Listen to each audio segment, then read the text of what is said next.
Okay, so we can start. Apparently, there are no other persons online. I need to remember and check if somebody, I open the two rooms. I need to check whether somebody's joining. Yeah, so you asked me if this is my last lecture. Yes, for coastal engineering, it's the last one. Maybe that with some of you, we will meet again in the second semester because I am teaching arbor engineering, but for coastal engineering, this is the last one. Maybe that we meet at the exam. I'm not sure because I have to check with Professor Archetti. Maybe that the two of us make the exam together, or maybe just one of us, we will see. So next Friday, Professor Bratt will come, and he will teach his part. He will focus on wave mechanics also.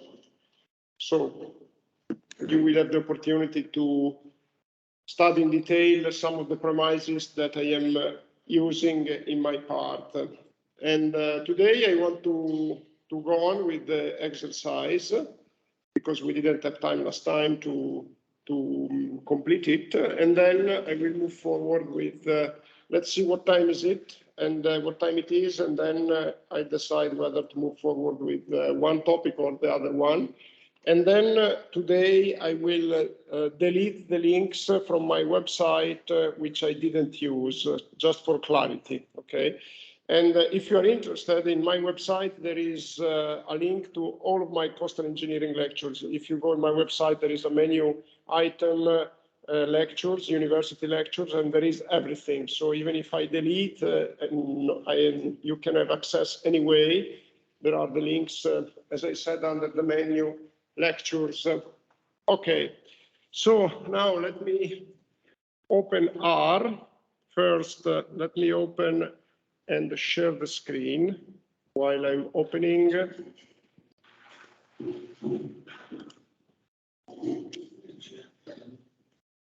So let me open, first of all, my website.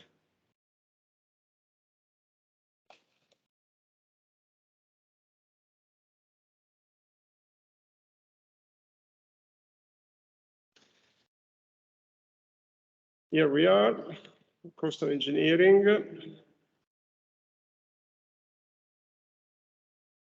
Coastal engineering, and then the exercise. So let me open it, the document. Okay, we already read it, so it's not necessary that we read it again. And then there is the files. I think I already saved them in my document folder. Let's see. Yeah, it's already there. Coast and wave forcing. Okay, good. Good. Just to remind you what is in these files. So there is the geometry of the shoreline. Remember, these are the coordinates along the horizontal axis, the x-axis. And these are the coordinates along the vertical axis are just equally spaced, 0, 150, 300, 450, etc. And these two columns are the limiting position of the coastline, the right column, and the left column, the current position of the coastline. Okay, so this is the geometry of the coastline. And now let's open the other one.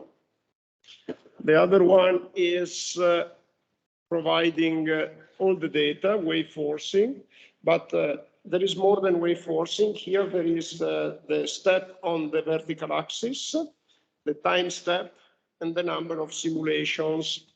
And then there are these 5 columns. We already discussed what they represent. So I think we are ready to open the R code. Just let me open R before opening the R code. So it's still here, R. Okay.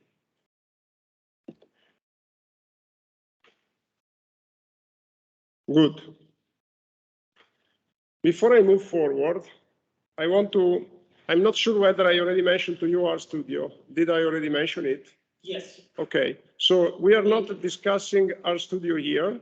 We are not using it because I think it is simpler to start directly on the console. But my suggestion for you is as soon as you get a little bit acquainted, a little bit familiar with R, download RStudio, the free one, of course, because it is definitely preferable once you are an experienced user, okay? Of course, you have to spend some time learning it, but it's not complicated. And the reason why I don't use it from the beginning is precisely the fact that we don't have much time. So I prefer not to spend some more time learning a package. So it's already enough what we do with R. RStudio, I am confident you can do it by yourself if you are interested, okay? Just let me change the font here because it's too small. Let's use 16. Okay, good. And then I clear the screen. Now let me open the proposed R file. So I think we already got to just 1 second. Here we are. It's opened with the Notepad, Windows Notepad, Blocco Note. Okay. Now, I think we already went through. I'm not sure whether we got already at the loading of the data from the file. Let's start from here. But this part that I selected was already done. So let me just copy it and paste it. So I click it with the right, with the mouse, copy, and then I change the window. I go to the R window, and then I make paste here. So just notice it is very easy to repeat what we have done, okay? Once that you have the R file, this one, which I obtained through the history command, and once you have it, copy and paste, it's okay, it's perfect. Now, let's load the coastline geometry here. Again, there are two lines. I copy it and I paste. Let's look at these two instructions. Okay, so the first is a scan instruction of the whole file. So it means that the file is read, all the numbers are put into a vector. The name of the vector is PR1. Okay, the name of the vector, of course, is your choice. And then I transform the vector into an array. And in order to put the vector into the array, the instruction is, the function is array. I need to give the dimension. So now if you type PR1, you see that there is the matrix. It's rotated with respect to what you have seen in the file, but it's not a problem. The important thing is that we have to fix in memory that the first line, the first row, PR1 square bracket 1 comma, this instruction displays the first row. The first row, it's here. It's the actual current position of the coastline. The second row, PR2 comma, it's the limiting position. Okay, this is what it's important that we know. Okay, and then if the matrix is transposed, it's not a problem. Okay, good. Now, sorry, after that is 0, I have just to copy the first line. Yeah.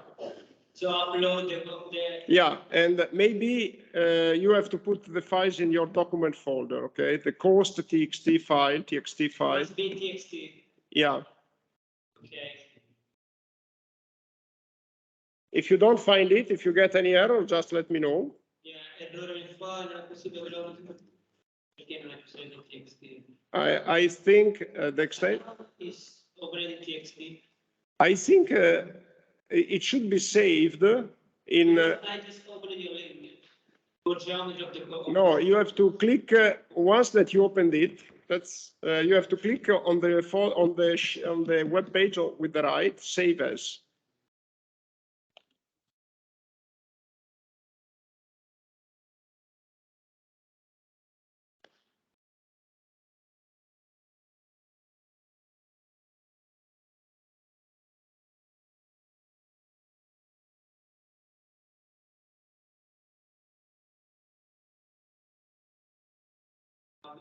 Salva, no, save as, salva into document. Yeah, into documents. Okay, goes txt in documents. Yes. Okay, documents. Save. Okay. So now I adjust to read for the items. Okay, good. Then, Just 1 second. You copied the second one. okay.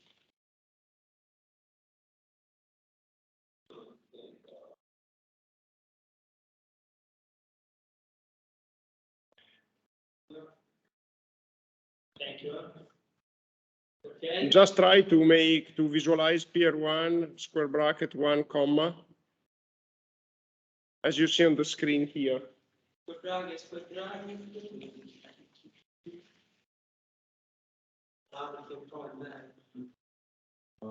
You have copied The second from the beginning to T0. Then the first one, you have to, the second line, the line after T0, you have to copy after saving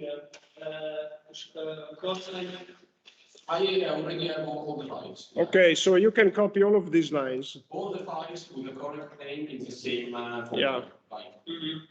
You can copy everything here. You see on the screen. I split it in two for clarity, but you can copy up to here. And just let's make sure that we are aligned. Either one. Yeah, but I didn't get all the. No, because these two instructions here, I typed them, I didn't copy. If you want to see, okay, so just try to, I'm clearing the screen. Just try it with this instruction here. Okay, I did it. And then there was two. Yeah, Yeah. just to check, okay. And then Yes, the thing we we have an array. two arrays. Vabbè, sì. And PR1, but it's. This is a vector, not an array, by the way, okay? This is, Yeah. the array is PR1. If you visualize only the first row, it's a vector, It's a vector, okay. okay? So you are here, everybody? Yes. Okay, We're at this good. point. Good. Now I go back to the file. Let's move with the next one. So let's look. Also wait force it must be saved. Sorry, say again. Also wait force it must be saved. Yes, yes, yes. You have to save it.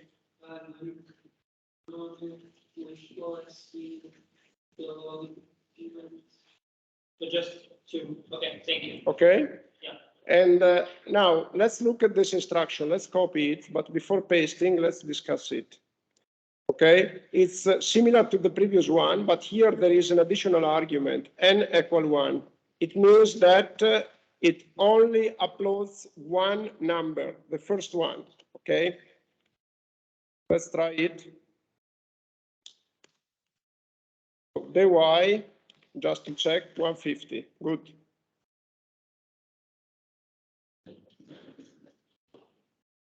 Okay. Good, let me check 1 second. I want to see if somebody's here.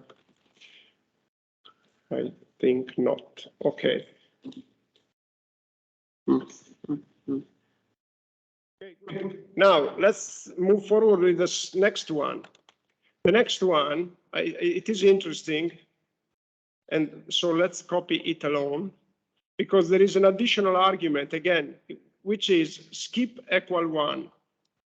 Because of course the first number, Was already. yeah. So now we have to skip it, okay?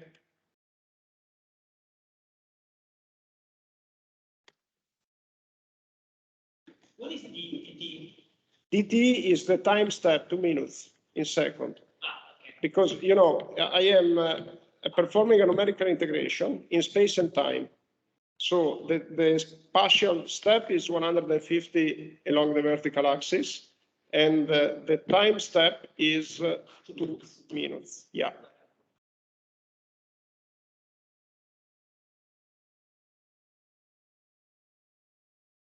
Okay, good. Is it clear for everybody what is the meaning of this instruction? Okay, so the next one, I think we can copy them in a group.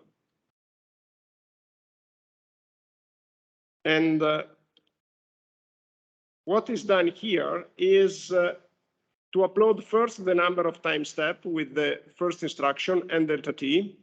And with the second one, you see that I give a skip of 3 lines, but I don't give the number of data to be uploaded, which means that after skipping the 3 lines, it reads everything, okay? And it means that it's 100 numbers, what is left. And then I put these numbers into an array.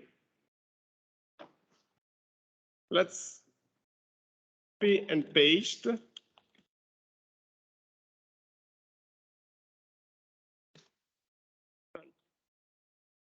So now we can check PR2 1 comma, and you see that this is indeed the first column of the wave forcing, which is, by the way, let's have a look at here. The first column is the position of the wave breaker line. And then the second column is the wave height. Let's look at it. This is the wave height. How do you copy the last command? The last command, it's not copied. The last, this one? No. I did it yeah, okay. It's arrow up. Okay. Like MATLAB, I guess. Yeah. MATLAB is arrow up, is... It's or arrow up or arrow down, it opens like a menu okay. with the... Good, no problem. That story will say okay. Now, let's give to the position of the coast line and the position of the limit coast line names that we can remember in, and let's put, because it's a matrix, you know, let's put this position of coast line in an individual vector and the limit coast line in another vector.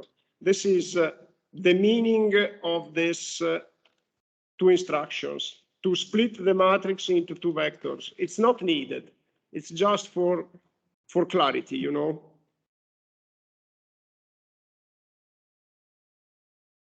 Good. When you see the hashtag, it means that it's a comment, so let's forget it. And then, in the same way, let's put in individual vectors the position of the breaker line, the wave height, the wavelength, and the sea bottom depth, and alpha, the angle. Let's copy it, paste.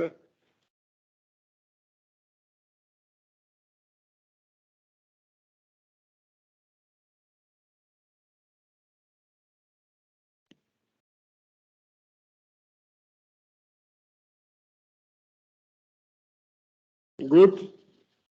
Everything is clear? yes. Okay.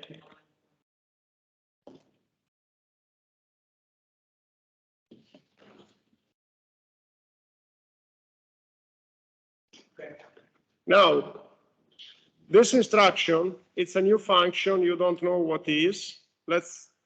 15. Yeah, it's. It allows us to build up the vertical coordinates because rep is. Let's copy it. But after we have copied, let's go to the R console. So I copied this one. Let me go to the R console. You see that here I have the composition of 2 functions, cum-sum and rep. So let's see what they do. Rep 110 creates a vector which repeats 1 10 times. okay? This is rep. Just to give you another additional information, if I write sec 110, it beats the sequence. We are not using sec. I just want to give you some, yeah, so we need repetition. So now we know what is. Now, if I get rep and I add a cum sum of rep 110, you get the integral, the cumulative sum. Okay? Cumulative sum, it's the integral, it's the summation. So, yeah, so now, if I do, the y is 150, it's repeated 20 times in order to build up the y coordinates. And then I take the summation, so you see what is y.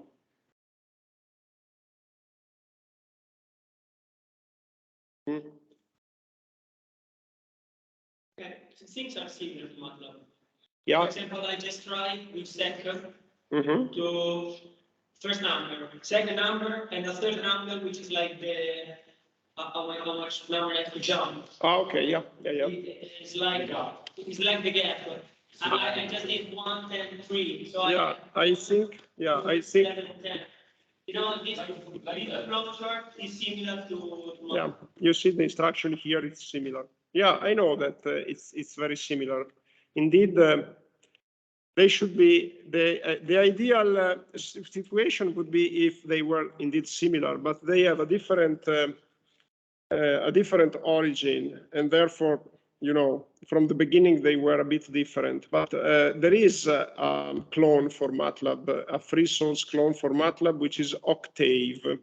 It's written in Italian Octave. So if you're interested, you can check it. I think it works fairly well. I am not a very experienced MATLAB user, but from the point of view of the beginner, I can tell you that the programs that I used in MATLAB, I just put them in Octave and they run fine. And then some people told me that if you want some toolboxes in Octave, they are not available. There are, you know, the purpose of cloning MATLAB was not yet finalized. It's a partial clone, let's say. Okay, now let's, here there is an instruction which allows us to keep into memory the original position of the shoreline. Why?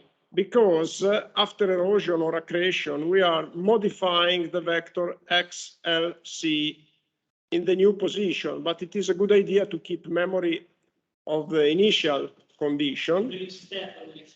Sorry, say again. The previous step Yeah. is something like the previous step. Yes, but it's not really the previous, it's the initial one.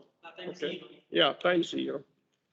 Okay, so XLC old, it's the position of the coastline at time 0. Okay.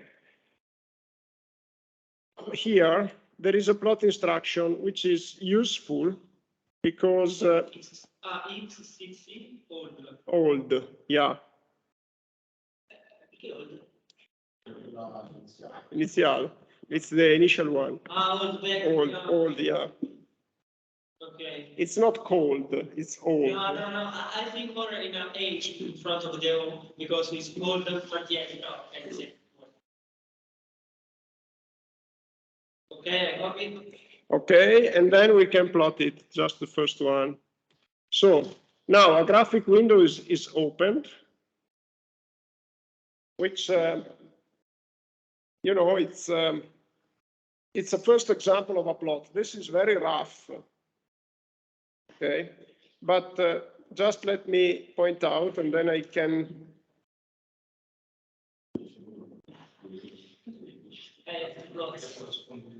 Just let me point out that this is a very powerful graphical device. You can do whatever you want with it, and there is the possibility to create very nice graphs, like in MATLAB, but definitely better than Excel. Excel is not very flexible. I have two lines. Two? 2 lines. One write one line. Yeah, because you copied also the second instruction. Now I can do it. Yeah, I got you. Yes, I have also the second one. Just 1 second, I get it. I don't find. Oh, okay, here it is. This is the limiting position. Because we have to copy also the second one, the second instruction.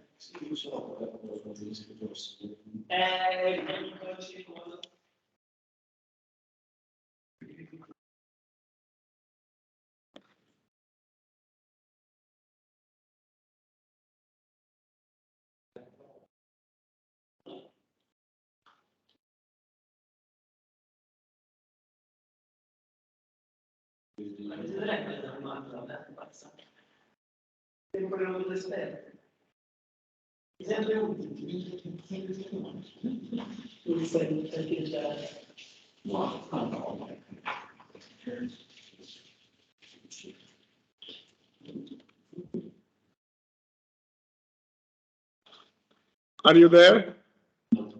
No.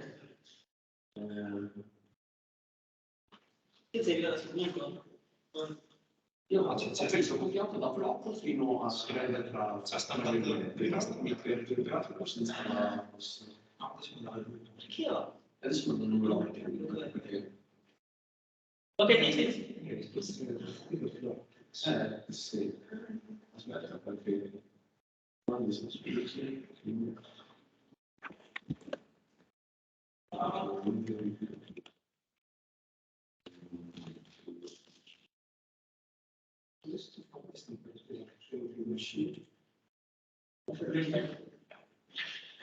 Salve prof, scusi, ma avevamo da presentare un piccolo progetto per... No problem. No problem.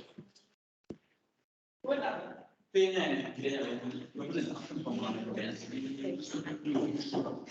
Questo è se troppo stesso la vita Sorry, because I can't listen. There is too noise. Can you please? Sorry. Repeat the question. If I run again the line with flop, I don't get again the graph. Because you have to close it. If you close it, then. because There are two ways of closing it.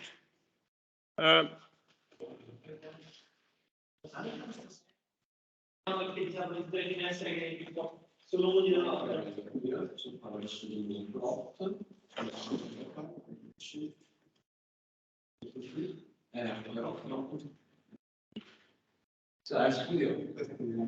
No, it's just R without RStudio. You know R already? In the hardware engineering, we saw a little bit... Okay, perfect. Yeah, I remember. But what is the reason why you are attending now these lectures? This is I think. Maybe I'm wrong. Yes, it's mandatory. But I thought that you had it mandatory last year, or No, not? last year was optional. We did hardware engineering as an optional. Okay. Arbor engineering was an optional. Yeah, I understand. Okay. So I'm afraid that it's yeah. Now I remember you. Sorry for that, but I'm afraid that I'm repeating the exercise that we did in Arbor engineering. Okay. Okay. Yeah. And so, are you there with the? Okay, good. Just note a couple of things. First of all, this plot window can be enlarged in full screen, or you can resize it as you prefer. Okay. And let me just show you a couple of additional functions. So one is dev to PDF. Dev copy to PDF.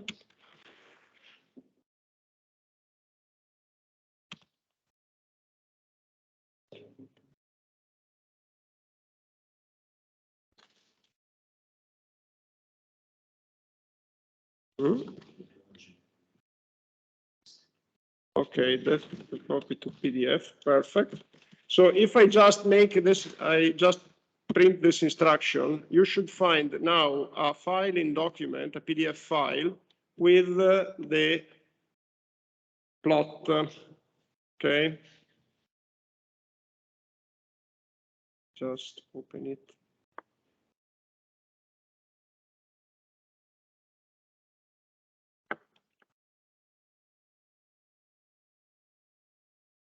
Okay, here it is. Documents. So the command is dev.copy. Yeah, it's here on the screen. Point copy to PDF.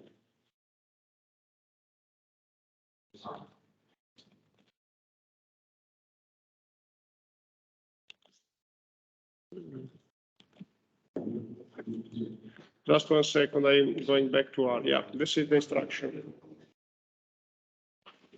This is the erosion of the shoreline. It's yeah, it's the exercise on the erosion of the shoreline. Okay.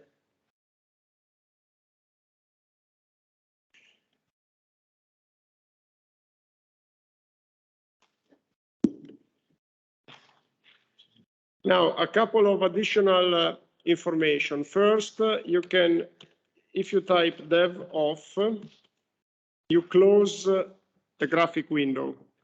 You can also close this with the cross in the upper right corner, but you can close the graphic window with this instruction. Now, and you can open a blank graphic window with dev new. Okay, so basically, in this way, you open a graphic window, and then if you have, if you plot something, you get it in this new graphic window. Now, why is the dev new instruction useful? Because you may say, I don't need it because it's automatically opened when I write plot. Yeah, no, it's useful because if you make another dev new, then you have two graphic windows. And the new graph that you may print, like for instance, plot 1, new graphic window. You see, this is the result of plot 1. It's just one dot in 1, 1 coordinate, okay? But you see that now we have two graphic windows. If you want to print them in PDF, you have to give an additional argument and specify what is the graphic window that you want to print.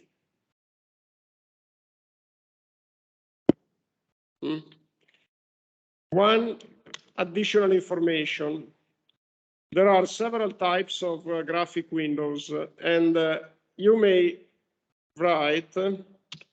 open a graphic window in JPG. Let me just check JPEG, I think it is just enough to write a file name, or let's just type JPEG, okay?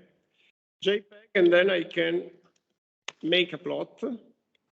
And let's see whether a JPG, and then dev off. Dev off closes the last one. Okay, let's go here and see whether there is a JPG file. Yes, you see that there is a JPG, and the JPG is this one, which is what we plotted actually. But here it's a JPG. So if for some reason you want a figure in JPG rather than in PDF, this is the way. And you can also get the pictures in EPS format. EPS is PostScript file. Not sure whether you are interested in it, but just wanted to let you know that you can print out the graphs in several different formats. Usually, when I have to write papers, I use the JPG format because so I don't need to convert the PDF. But it is just for your information. It is actually not really important. Okay, now let me close these windows, but and then let me Let me keep this plot open, okay? So now we are in this position in the exercise and we can move forward.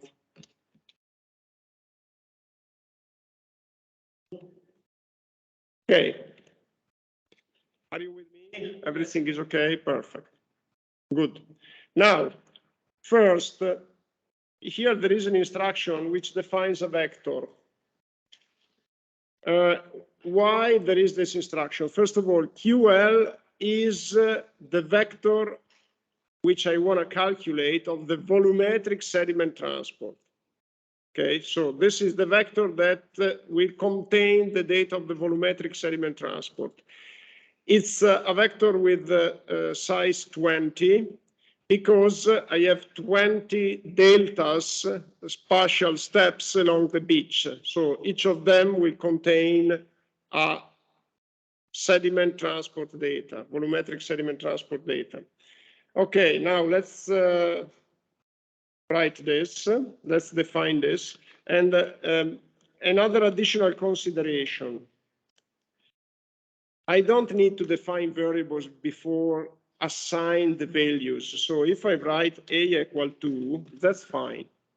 Okay, so I don't need to define first a variable which is named a. Some softwares require that each variable is defined before assigning a value. In this case, it's not needed. What is the reason why some softwares want the definition, the preliminary definition of all variables, all vectors? The reason is that they want to check whether they have enough RAM memory to run your program. The RAM memory is the, let's call it the light memory that is active when the computer is turned on. It's not an hard memory. The hard memory is what is memorized on the hard disk or SSD disk. The RAM memory is a memory that is faster, but it's limited. It's limited, and usually you may have like 12 gigas or 3 gigas, 5 gigas, etc.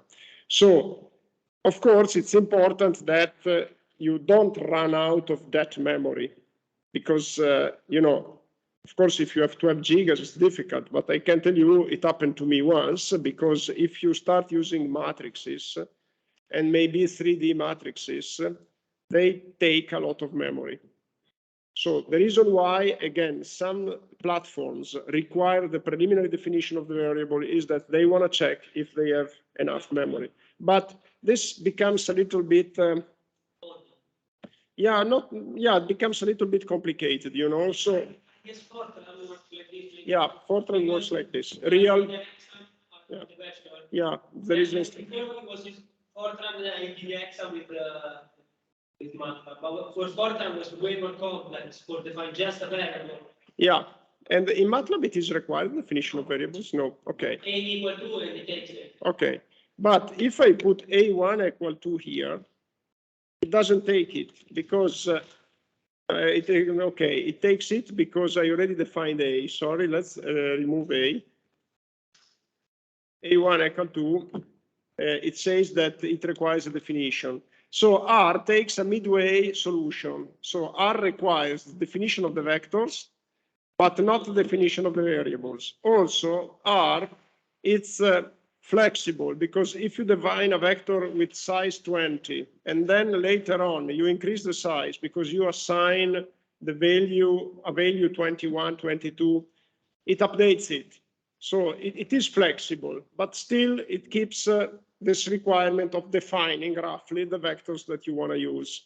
So this is why here I define QL, because otherwise it's when I assign a value to each element of QL, it won't work. This is QL is a sequence of 0. We already studied what is rep, okay? So repetition, so that's okay.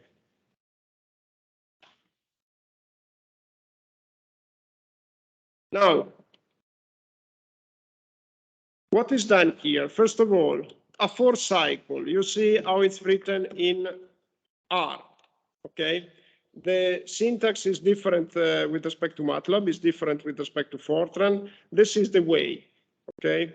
And there is a curly bracket. The curly bracket means that you are grouping a set of instructions to be executed many times. Here you have only one instruction, so we could also remove the curly bracket. Curly bracket is only needed if you have more than one. But here for clarity, even if I had only one, I wanted to get it. How to get the curly bracket on the keyboard? So what I use is I press Alt-GR on the right of the space bar, Alt-GR +7, no, +6 maybe, let me check. It doesn't work, so this is interesting.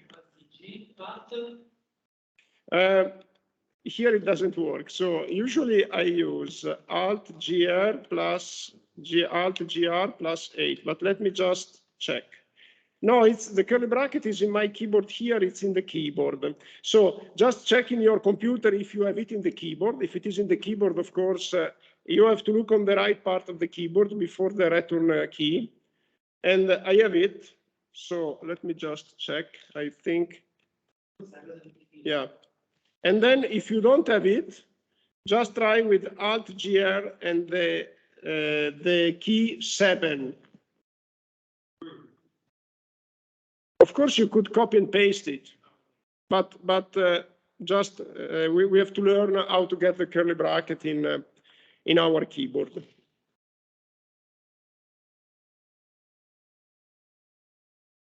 Did you get it already?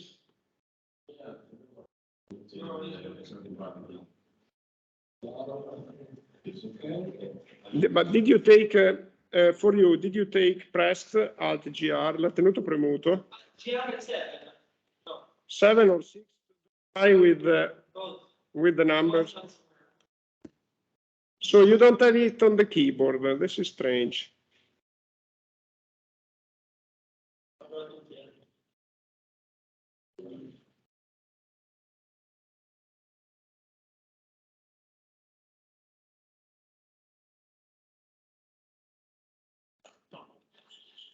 Okay, anyway, let's, we can investigate later. I copy from Yeah. to the bracket. So what is done here? Here you see that we are smoothing the coastline. We are substituting each value with the average between the same value and the next one. So we are smoothing it.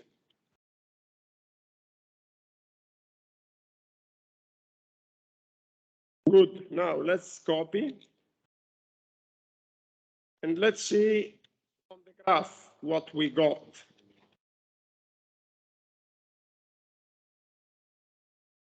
Now let's repeat.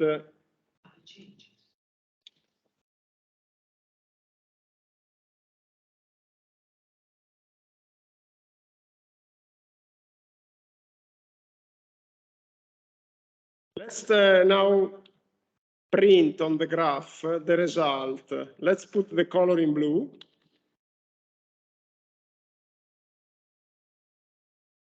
And this is the result. You see, it's a bit smoothed.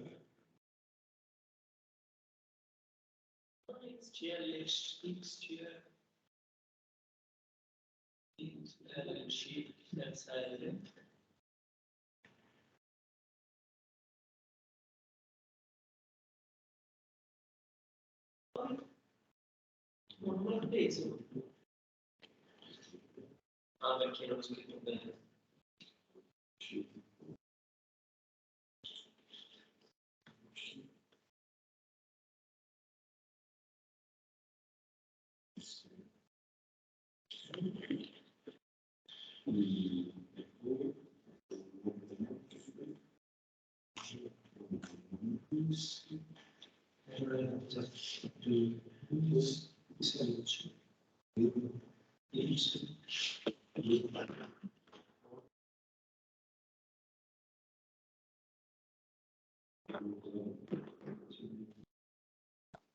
Oh, okay.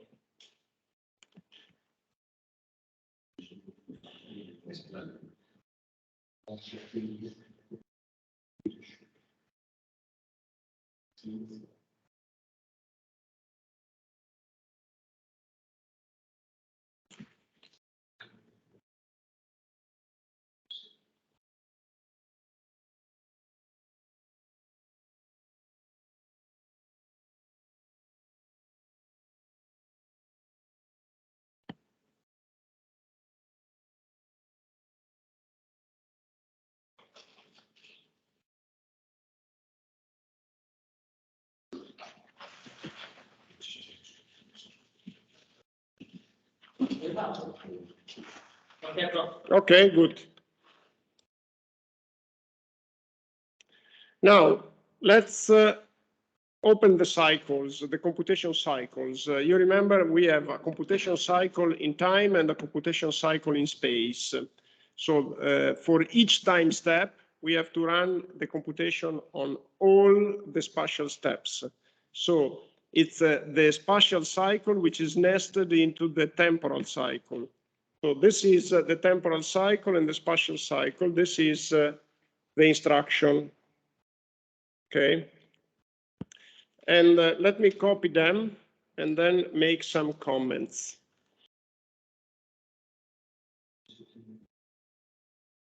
First, you see that R is waiting for input, which is fine. Okay.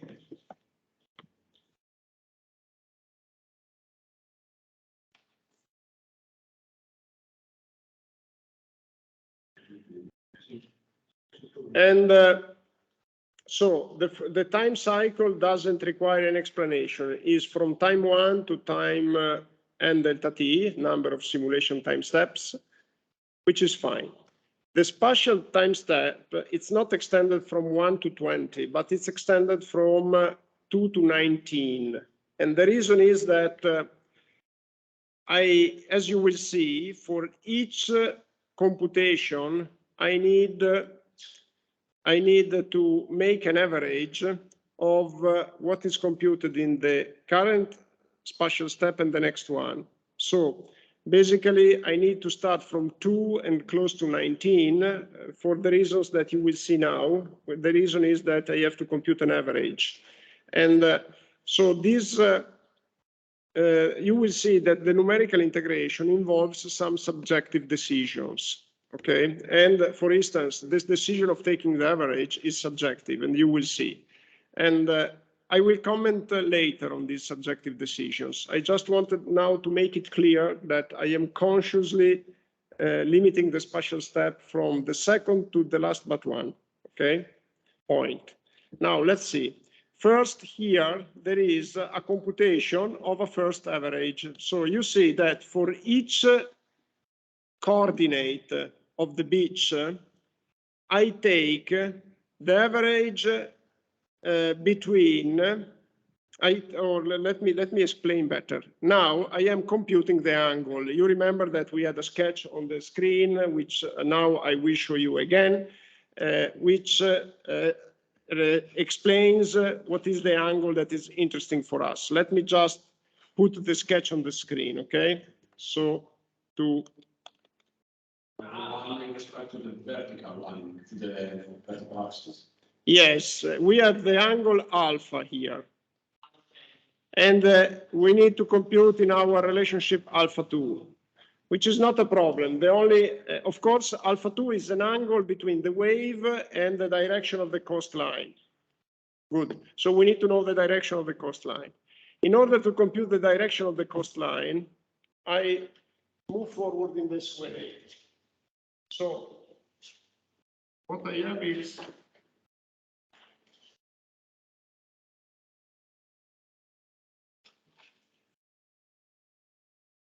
y, x, okay? So let's take this example. 3 points, like the first one, and the first one is 150. And then I have 300. And then I have 450. Okay? So I have something like this. Let me just change the direction, otherwise it's not meaningful. So I have something like this, okay? Let me just move this here, because I want the direction of the coastline to change. So the coastline is done like this. Good. And I have a wave direction here and here. Okay, perfect. Now, I started the computation from delta S2, which is this one. Okay, because the index is, if I want to put an index here is 1, This is the position of the index of the vector, and this is 2, okay? Actually, no, 1 is this one, sorry. Yes, 1 is this one, so this is 1. In parentheses, it's the position into the vector, okay? This is 2. This is 3. Good. Now, I am starting from this delta S here, which is the second delta S. Okay? And I have the wave direction here, it's the second wave direction, which is okay, perfect. So now I could compute the angle alpha 2 like this one. We check whether, yes, like this one, alpha 2, okay? However, here there is a first subjective decision. In order to limit the variability of the erosion along the coastline, what I decided to do is to draw a connection between these 2 points and compute alpha 2 here. This is my new alpha 2. So what I'm doing is to regularize, to make regular the coastline. And then, again, I discard this point and I connect directly this one with this one. Because I want to minimize, again, the changes of the direction of the coastline. So I will do this procedure every 2 nodes, or the next, I will take the middle node to the second. Is this one the next? So let's suppose that the next is here. I just want to make a big difference. So the next one, I connect this with this. Okay. I do this. So I will do for every node about the. Yeah. Yeah. So this is why we are start from 2 to 19. Yes, yes, correct. This is why we start from 2 to 19. And just to explain to you better the motivation for this, this arrangement, we may try to move forward with the original configuration. I did it, but the computation was not stable. And I will show you later because we can make changes and we can play with it. The configuration was not stable, so what I obtained was not stable. Because the problem is that in this numerical integration, as I said, you have approximations. And for sure you have them because you are working over 2 minutes while the real process is working on instants, you know. And also we are working with the delta S, so we are not working with the real configuration of the beach. So it means that we work with a configuration which has discontinuities. Actually, the real shape of the beach here is a continuous change of direction. Yeah. So in doing so, we introduce an approximation. And this is the problem of the numerical integration. The numerical integration is extremely powerful because today we have a lot of computational resources. So we can compute whatever integral we want numerically. The problem is that you have an approximation, and the approximation is reduced, is mitigated if you shrink the time step and the spatial step, but then the computation becomes very time consuming, okay? And therefore, you know, sometimes we make approximation, we make the numerical integration subjective in order to find a good compromise between the length of the computation and the quality, the reliability of the final result. But numerical integration has this problem. And as you will see, this subjectivity means that you have uncertainty, which needs to be checked at the end of the story. Okay, so let's see. You see that this is the auxiliary coordinate. So XLC is the coordinate. XLC aux is the auxiliary coordinate, which is the difference between the previous point and the next one, okay? So here I am in 2, I am in the index 2 of the vector, and this is the difference between the first and the third element of the vector. Okay, so at time step 2, I am, sorry, spatial step 2, I am working with the difference between the third and the first element of the vector of the beach coordinates. Okay, so let's copy it and paste it, sorry, here, good. And then we have to compute this angle. So this is the instruction. It's alpha 2 is equal to the wave direction minus arctan of XLC aux, which is this one. It's this one. Okay, this is XLC aux.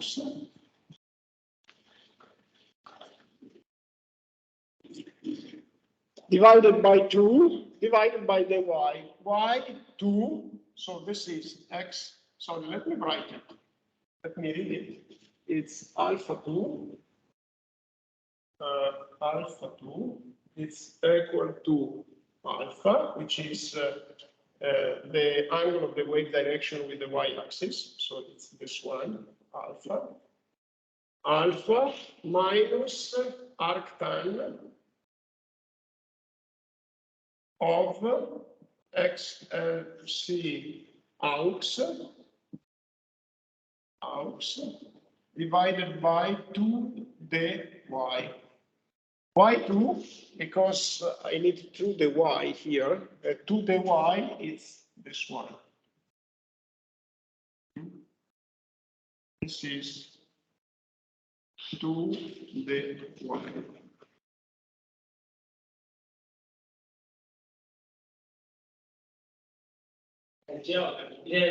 Like trigonometry. Yeah, it's a trigonometric calculus.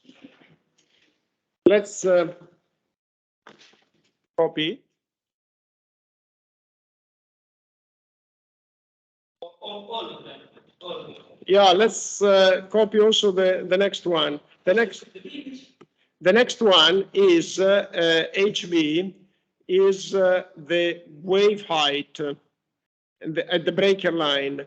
And it's computed again for smoothing. This is another subjective decision.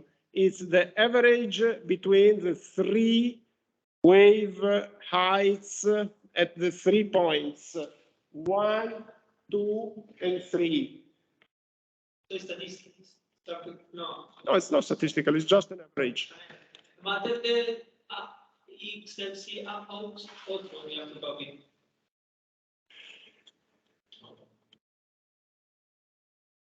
It's already here.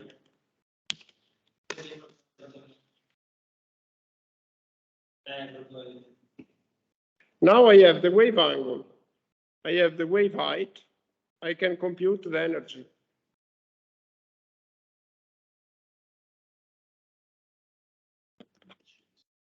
Also, you attended last year, correct? Yeah. I'm sorry for that.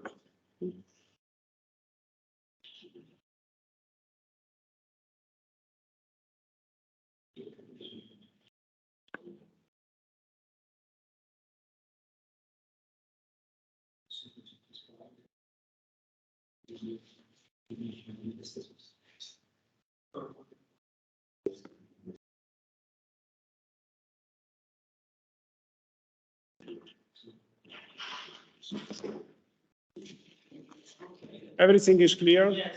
I just forgot to copy XLC also. Good. Now, go forward. Now, here there is the computation of the energy. This is the energy per unit horizontal area, and then the energy flux. So here, the energy flux for unit, for a vertical plane of unit width. So these two formulas are those that we learned last time.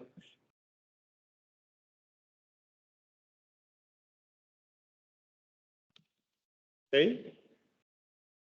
Actually, if you remember last year, I decided to put this exercise into my study plan into your study plan, because I asked you whether you attended my lectures in the first cycle, and you said no, of course. And then I decided to make it, but I didn't realize that you would attend coastal engineering the next year. Anyway, it's not a problem. You just be patient, because I am finishing now. Yeah. As a, I mean, Yeah. it's always interesting. Are you okay? You're okay, perfect. Good.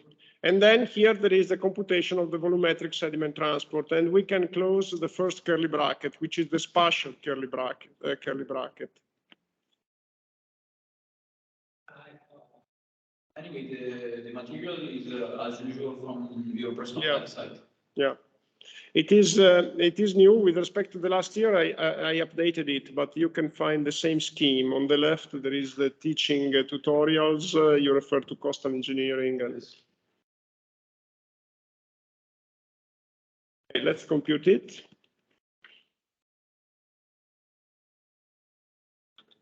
And then, no, sorry. Okay. You forgot something. Yeah. It shouldn't be a problem, because I forgot to copy. It shouldn't be a problem. It's just repeated. Let me check.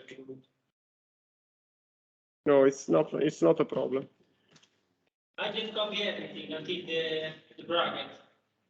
Yeah. Okay. And now this instruction.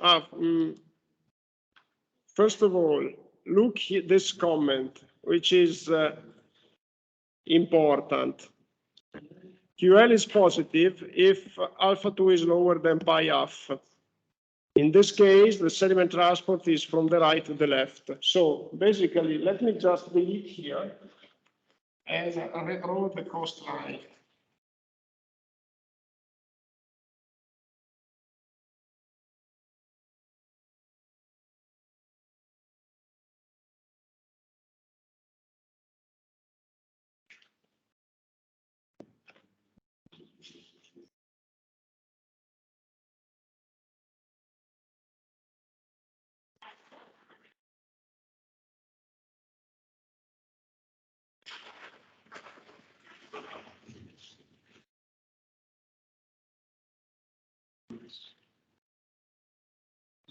Okay, so if this was alpha 2, actually my alpha 2 was computed between the connection, but let's not let's keep the figure simple. If this is alpha 2, and you look at this, the formula for the computation of QL is greater than 0 if alpha 2 is less than pi half. Okay. Yeah. So this means that the sediment transport is positive if it is from right to left. From right to left. Because in this case, let me, alpha 2 is a little bit less than pi half, okay? And you see the wave goes in this direction. So if there is erosion, the sediment transport is transported from the right to the left. If I put the wave oriented with alpha 2 greater than pi half, the sediment transport would move in the other direction and would result negative. So it is important that we keep in mind that QL greater than 0 means that it's moving from the right to the left. The sediments. The sediments, yeah. This is important because it's for this convention. Of course, you could change the sign if you wanted positive from the left. Just to know the direction of the sediment. Yeah, it doesn't matter. It doesn't matter which convention you choose. The important thing is that it's clear for you that a negative value doesn't mean that it's physically wrong. It just means that it has another direction, okay? Now, remember that what I said, that we are interested in the difference between the sediment transport, because if I have a spatial step with greater sediment transport with respect to its neighbor, its downdrift neighbor, in this case, downdrift is towards the left. So if the sediment transport is greater than the receiving neighbor, then there is accretion in the receiving neighbor. Conversely, if you have a low sediment transport, in the receiving neighbor you have a high sediment transport, the receiving neighbor is subjected to erosion. Okay, perfect. So now I compute the difference. Diff is the R function, which is the opposite of cum sum, because I am interested in the difference between the sediment transports for the reasoning that I just made. So now I compute this difference.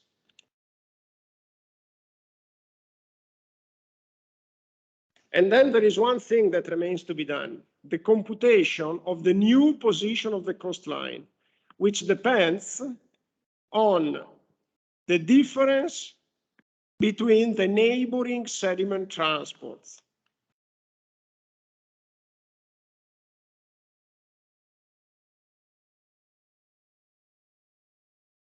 Good. So now I have, for each spatial step, I have to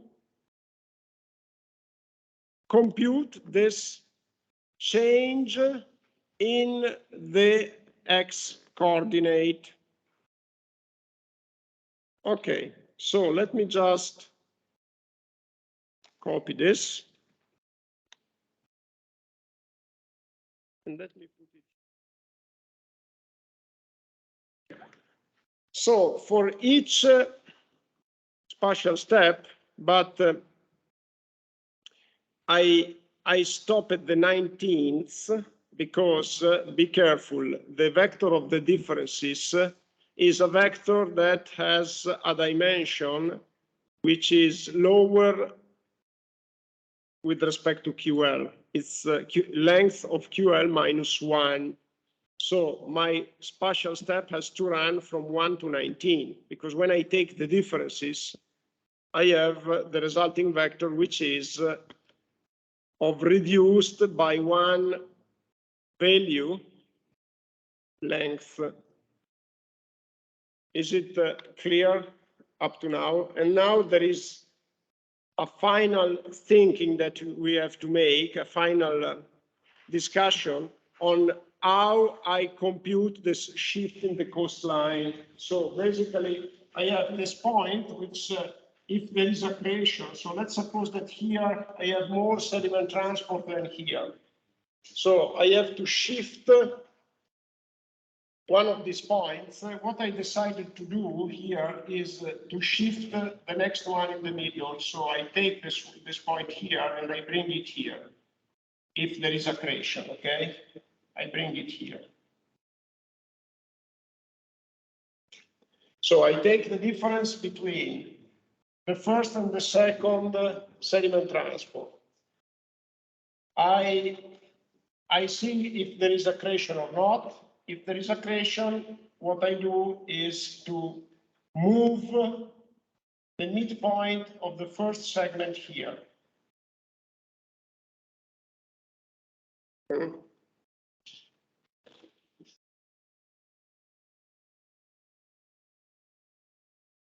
Okay, good.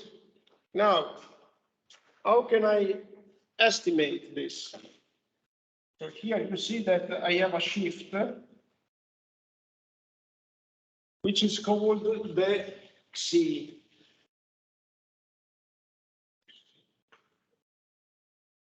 How do I compute it?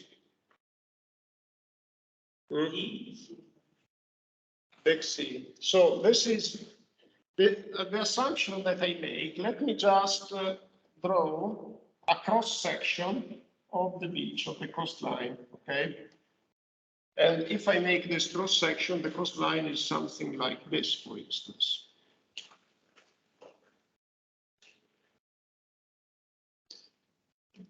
This is the position of the coastline. And I have to bring it here.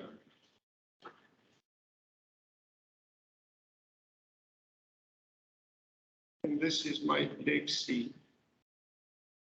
How can I compute it? The assumption that I make is that the cross shape of the coastline is unchanged, remains unchanged. So the new coastline would be something like this. The same but shifted. Yes.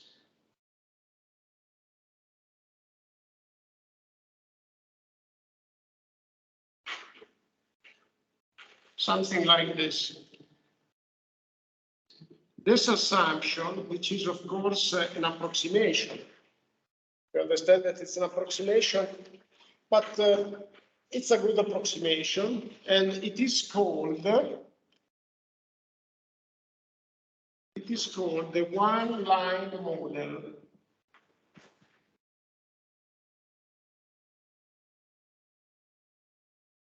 The one-line model.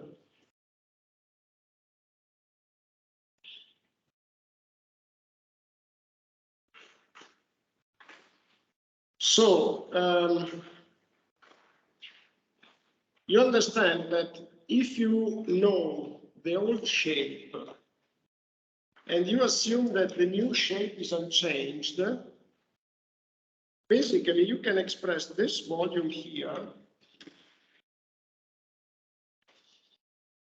which you know it because it's the difference. It's the difference dQL. So you can express this volume here as a function of xc.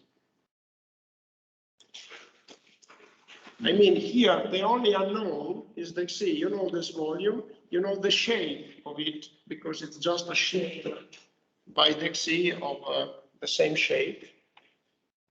And then you can compute it. There is, in my web pages, there is a 3D sketch, which is, of course, more clear. Let me show it to you.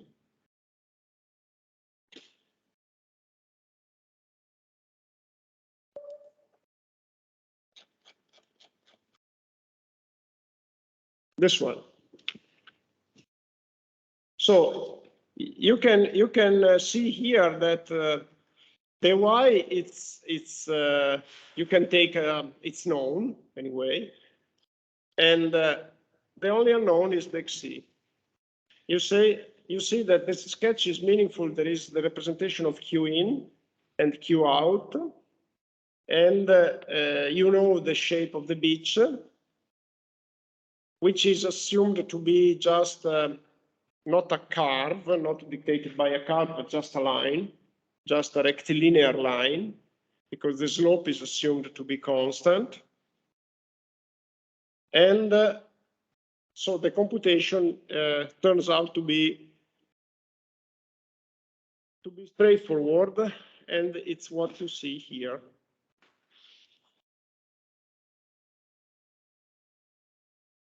What you need to know is the depth at the breaker line of, again, of the ocean, of the sea, and then, of course, you need to know the time step, because this is the QL is sediment flux, and therefore you need to multiply to get the sediment volume. You need to multiply it by the time step, and in this way you can compute it. There is a negative sign here. The negative sign, it is commented here. Just let me. Is to ensure coherence, because if alpha 2 is less than pi half, the sediment rate is positive. Therefore, a negative increment means that there is deposition and therefore accretion of the beach.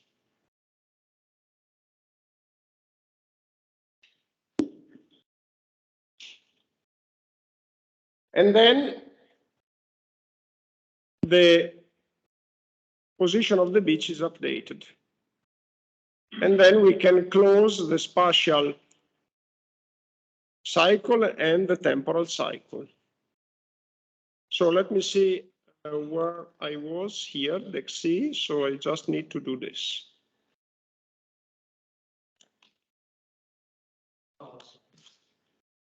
Let me see why AW, because probably, yeah, it was not copied, yeah. So it's not a problem because now I can clear the screen and I can just copy everything. Yeah. And let me copy also the last one. The last one is a drawing in the plot of the new line. Copy. I see it's blue. Yeah, maybe that I have to. Just 1 second here. Yeah.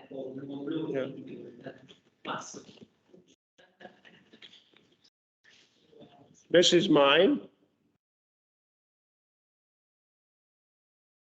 So you should get something like this.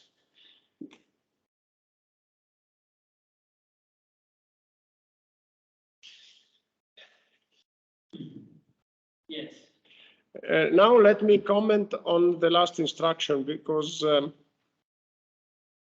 and in order to comment on it, what I would like to do is,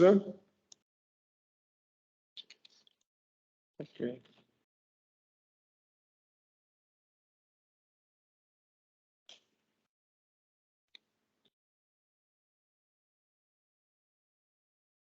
Let me save with a different name.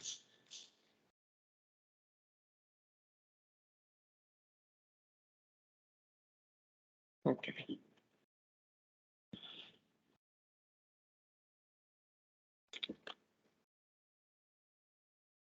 So let me just discuss this last line, which is this one. So you see that I introduced a second function. Lines, we already know it. It serves to plot an additional line on the graphic window. But lowest, you don't know it. Let's try to see what happens if we remove this lowest. So I would like to explain what is the meaning by showing you what happens if we remove it. How can we remove it? I think the best thing to do is to modify the file. So now my file is open in the notepad, Windows notepad, the file with all the instructions. Let me just go to the end and remove lowest. Okay, I can leave the parentheses there, but let's. We cannot modify in the window, window. Yeah, you can do that, yeah, but you have to open it in the notepad. So I think that maybe that it's already open in the notepad. And where did you copy the instructions? On the website. So save it in documents and then open it with the notepad.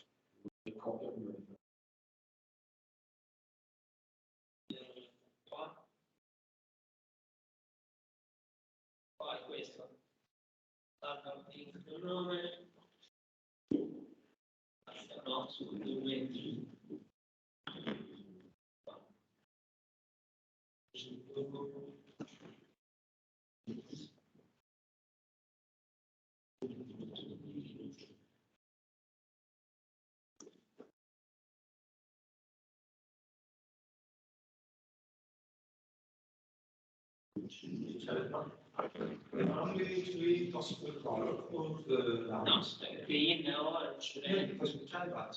The last line will. Because the last line is not for. Did you try, for instance, orange, but between commas? Yeah, but we tried yellow on. In the last line. Green. But it didn't. So let me just go there. So let me just green. What do you mean it doesn't work? Print nothing. It doesn't run the. Doesn't present. It doesn't give any error, but doesn't print anything? No. I saved it, your code, but it is in file R. Is? In file Yeah, no problem. Open it with the notepad. But just if it doesn't open by double clicking, you can just open the notepad and then you can choose Apri. Yeah.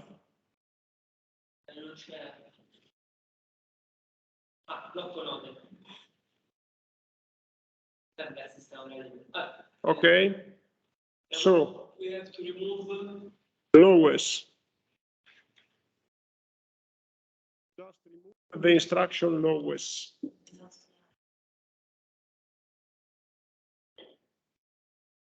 And sorry, there is another thing to remove.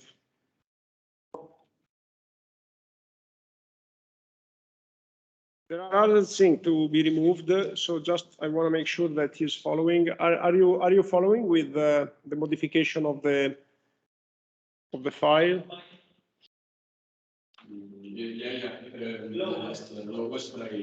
Okay, and remove also the parentheses and remove also this argument here, f equal 0.38. So what remains is this one.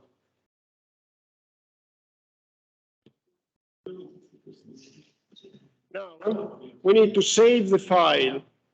So file, save. We need to save it, okay?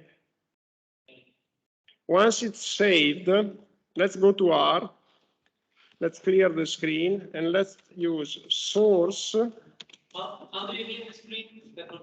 Control L. Okay, so source, open the commas, and then what is the name of the file? It's GERC, and then with the.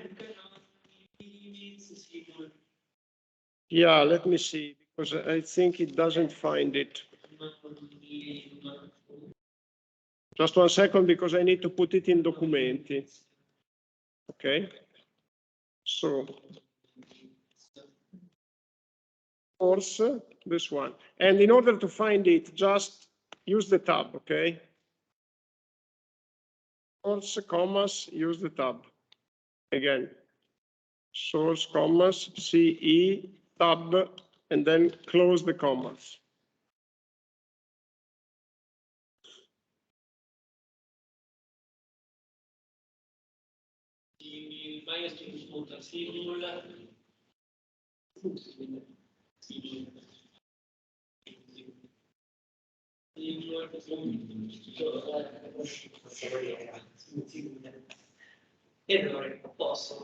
Doesn't find it? And do line, no, error in source, and do.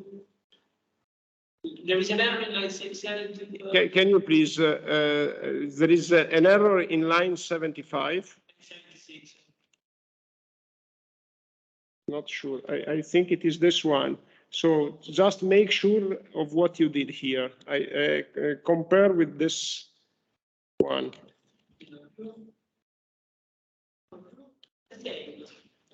I think, did you remove the parentheses, the f equal 0.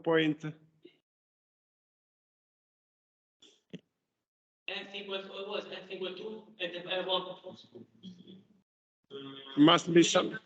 It's no parentheses left. A closing one. Okay.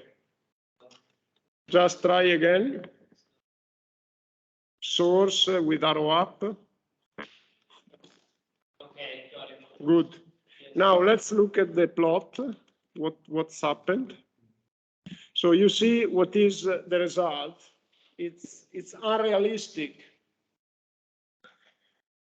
So what is the function lowest? Then it's a smoothing function, okay?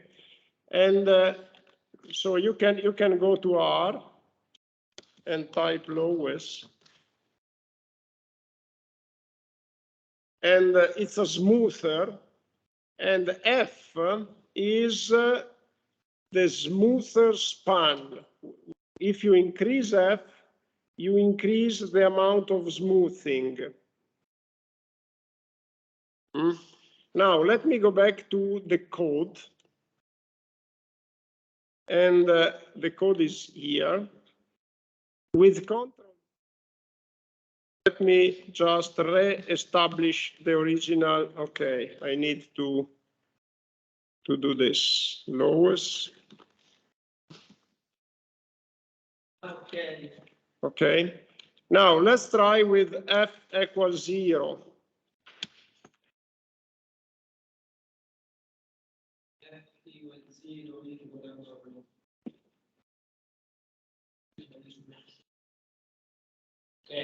Okay. Okay.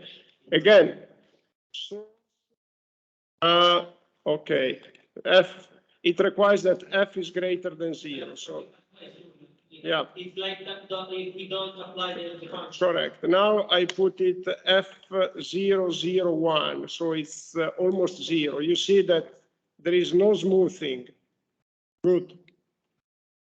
Now let's try with F0.4, which is 0.2. I save it, and then again, source. And it is smoothed a little bit, but not much. Okay, so now let me try to do this 0.5. 6, because it's the suggested default value. Is this Now you sorry? why suggested 0.6? It's the default value of lowest. If you look at the help. So now what we get is something that is fairly smoothed. And let me also say it's realistic. Basically, what I see here is that there is a movement of sediments from the right to the left, which is what we expected, actually. And so there are sediments that from the right are brought to the left, which is, I mean, given the wave direction we are dealing with, it is what we expected, which brings basically an erosion on the right and an accretion on the left. And you see that the result is that the beach becomes overall smoother, which is also what we expect. And in the same way, given that you don't have to do the cut and paste anymore, you can play with it and try to see what happens if you, for instance, you don't take the average here. And I think that we could perhaps remove this, okay? So let me just comment these lines. Does it change? Let's see. Okay, and if we make this change, I think we also have to make this change. Okay,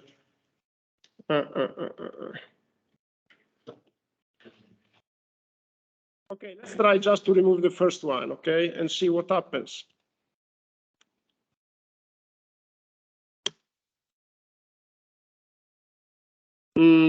Didn't change much, but let's try to change the shape of the a little bit, but not much really. But there was a high lowest, so I'm not sure. Let's try to do with the lower lowest. It doesn't change much to take this average actually, and so you can play with it, and also you can change the time step and see what happens. Anyway, this kind of playing, it's extremely important because you explore how much the results are sensitive, are impacted by your subjective choices. So you may check, for instance, that one choice that you thought it was important, like taking the average, is not. Or you may check that some choices are very sensitive, like, for instance, the level of smoothing. This is something the results are much impacted by. So this kind of playing is important because you get your experience with the model, you get a perception if the model is working well, etc. You know, in this case, there are a lot of uncertainties, but if there were less uncertainties, this search for sensitivity, search for a confirmation of the model reliability would be easier. And it depends, of course, on the context, on the model you are using, but it is anyway important that also you try to understand if the result is justified. Don't take a modeling result blindly, and you have always to be very careful, very doubtful of the result of a numerical computation. Okay, I think we can make a break now. Leave the video running, and I close the micro.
Rex, cioè una Bugatti che è potente, però Ha un minimo altissimo.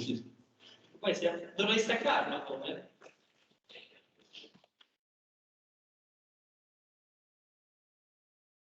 Oh, devi sentire quando gioca, però non tanto, io ho 78 gradi. Okay. Any question? No, we're missing pass. Yeah.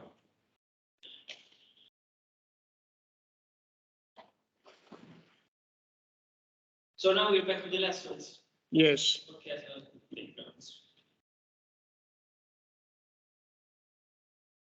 so we finish at 5:30.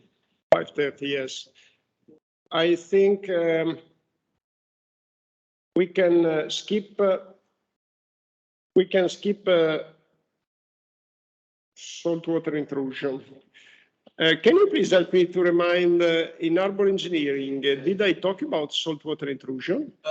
Yeah, okay, so I think we can skip it. Sea wave monitoring, did we talk? No, okay. Okay, very good. Okay, before I move forward, on my website, there is this ebook that was my summer creation, and it's not directly related to coastal engineering, but it's related to the drought that we experienced during the summer in the Po River, north of Italy. And I just wanted to... I remember the lesson with the Po River, the data from 100 years ago, that kind of 3D data. Yeah, the 3D data. You managed to update it with this? No, it was not updated, but I updated some part of the analysis, but not the graph. And by the way, what happened during the last summer was really exceptional, and it is unprecedented. Also, I reconstructed the time series up to 1807, and it's really unprecedented. But this ebook is also basically saying that it's not the first time in general that we have this experience of droughts in Italy and in other continents. And therefore, yeah, I just wanted to tell you if you have, it is an easy reading.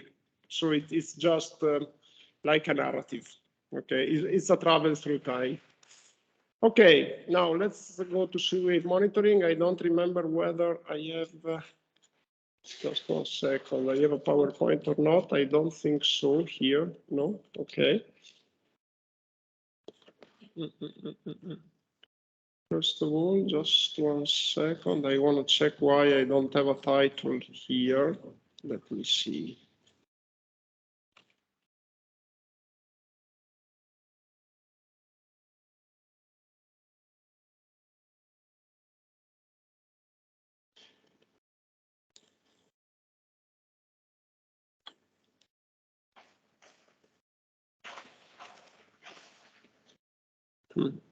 Strange.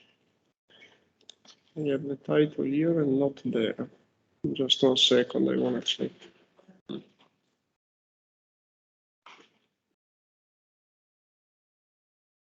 Okay, I check why.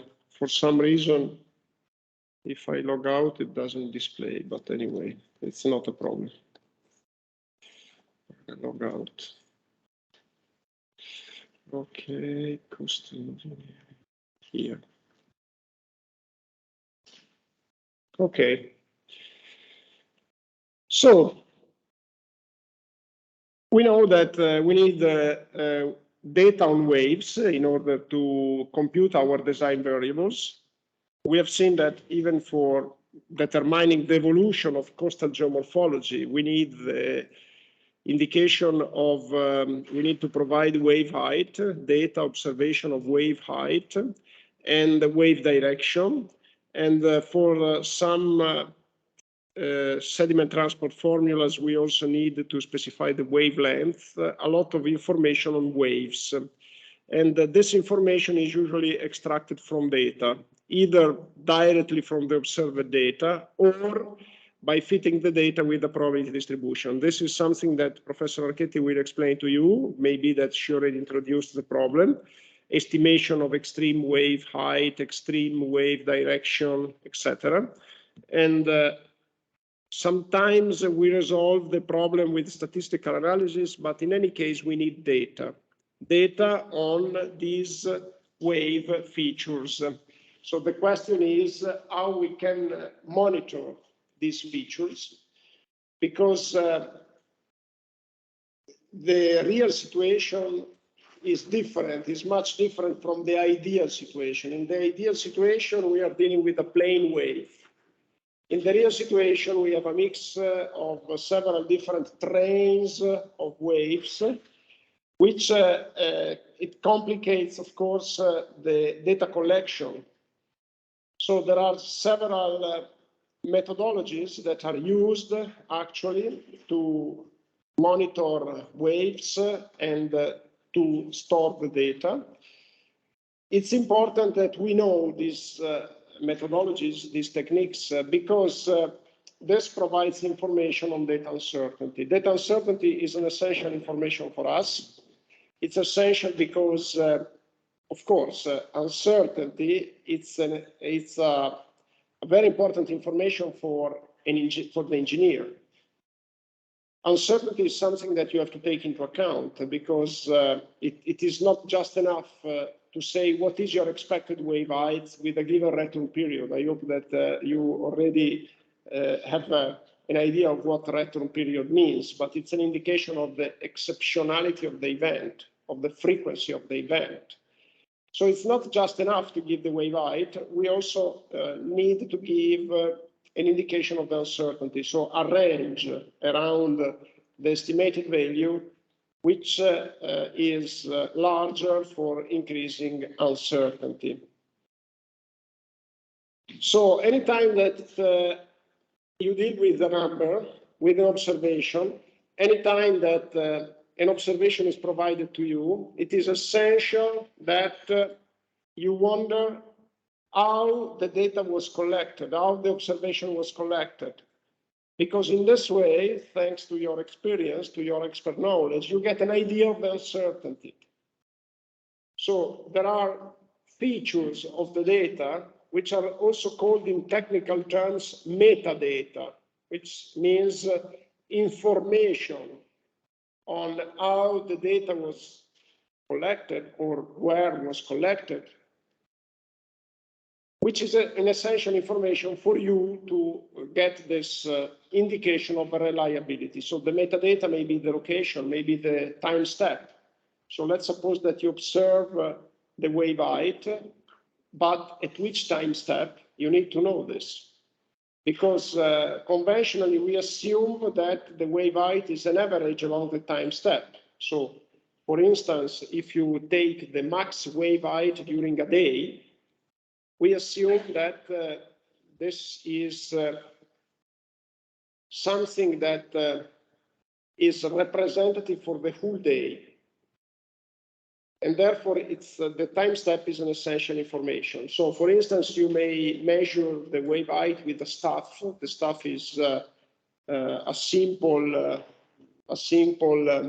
measuring instrument. I will show you a figure here. This is a staff. So the measurement can be taken by, for instance, looking once a day where the wave height matches the scale on the staff, the measurement on the staff.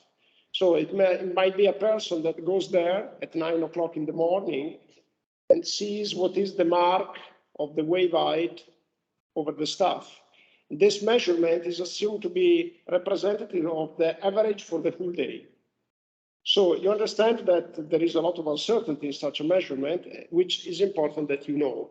Or maybe that the staff is able to mark the max. So every day the person could go there and look not at the current value of wave height, but the max from the previous day. So you have an indication that this is not the average, but it's the max. So all of this information is important. It's provided by the metadata. So usually you have in the databases, not just the number. Like for instance, I gave to you the numbers and the metadata are very reduced. Usually there are a lot of metadata, like measuring instrument, time step, and several other things, location, and or maybe also information on the location, like the location is exposed to very severe storms, or the location is in a way sheltered, so the indication that you read there may be not representative of what's going in a wider setting, etc. So the metadata are important. In order to understand the metadata, you have to know how the data are measured. And I just would like to start by saying that what you see on this picture is a very frequently used method, which is still widely used.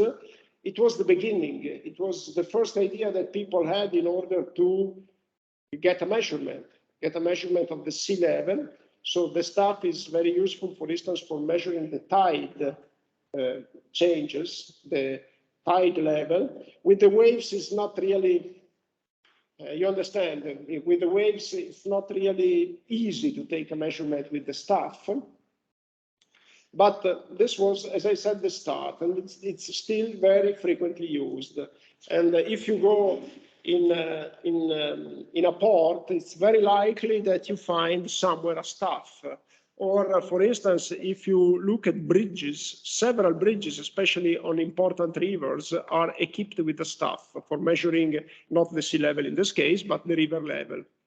And as I said at the beginning, the measurement was taken manually. There was a person going there once a day, looking at the stuff and collecting the measurement. And at the beginning, the stuff was just it, with nothing around to automatically record the observation. We will see in a while that the evolution of the stuff is an automatic recorder, and we will see how this automatic recorder may work. I think I have other figures here. I think I have another stuff somewhere. Let me check. No, not here. But for instance, if you open another Google page and you see stuff in Arbor, I think we can get, no, the stuff here is, yeah. So stuff.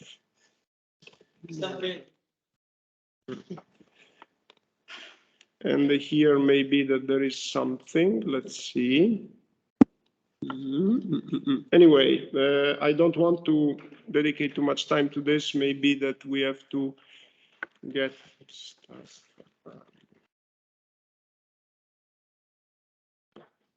Yeah, maybe.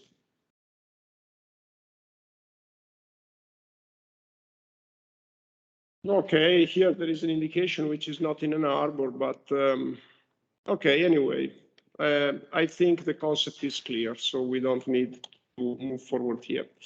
And so let's talk about these sea wave recorders in general in order to get an overview. Keep in mind that usually you don't have a lot of data to support your work. Usually you deal with data scarcity. So keep in mind that this is the usual situation, and therefore it's even more important that from the available measurements you get the most information that you can get, okay? So the sea wave recorders can be classified in three main groups, and recorders measuring below the sea surface, at the sea surface, and above. The stuff is a recorder at the sea surface. Now, below the sea surface, how can we measure wave behaviors below the sea surface? With pressure transducers or echo sounders.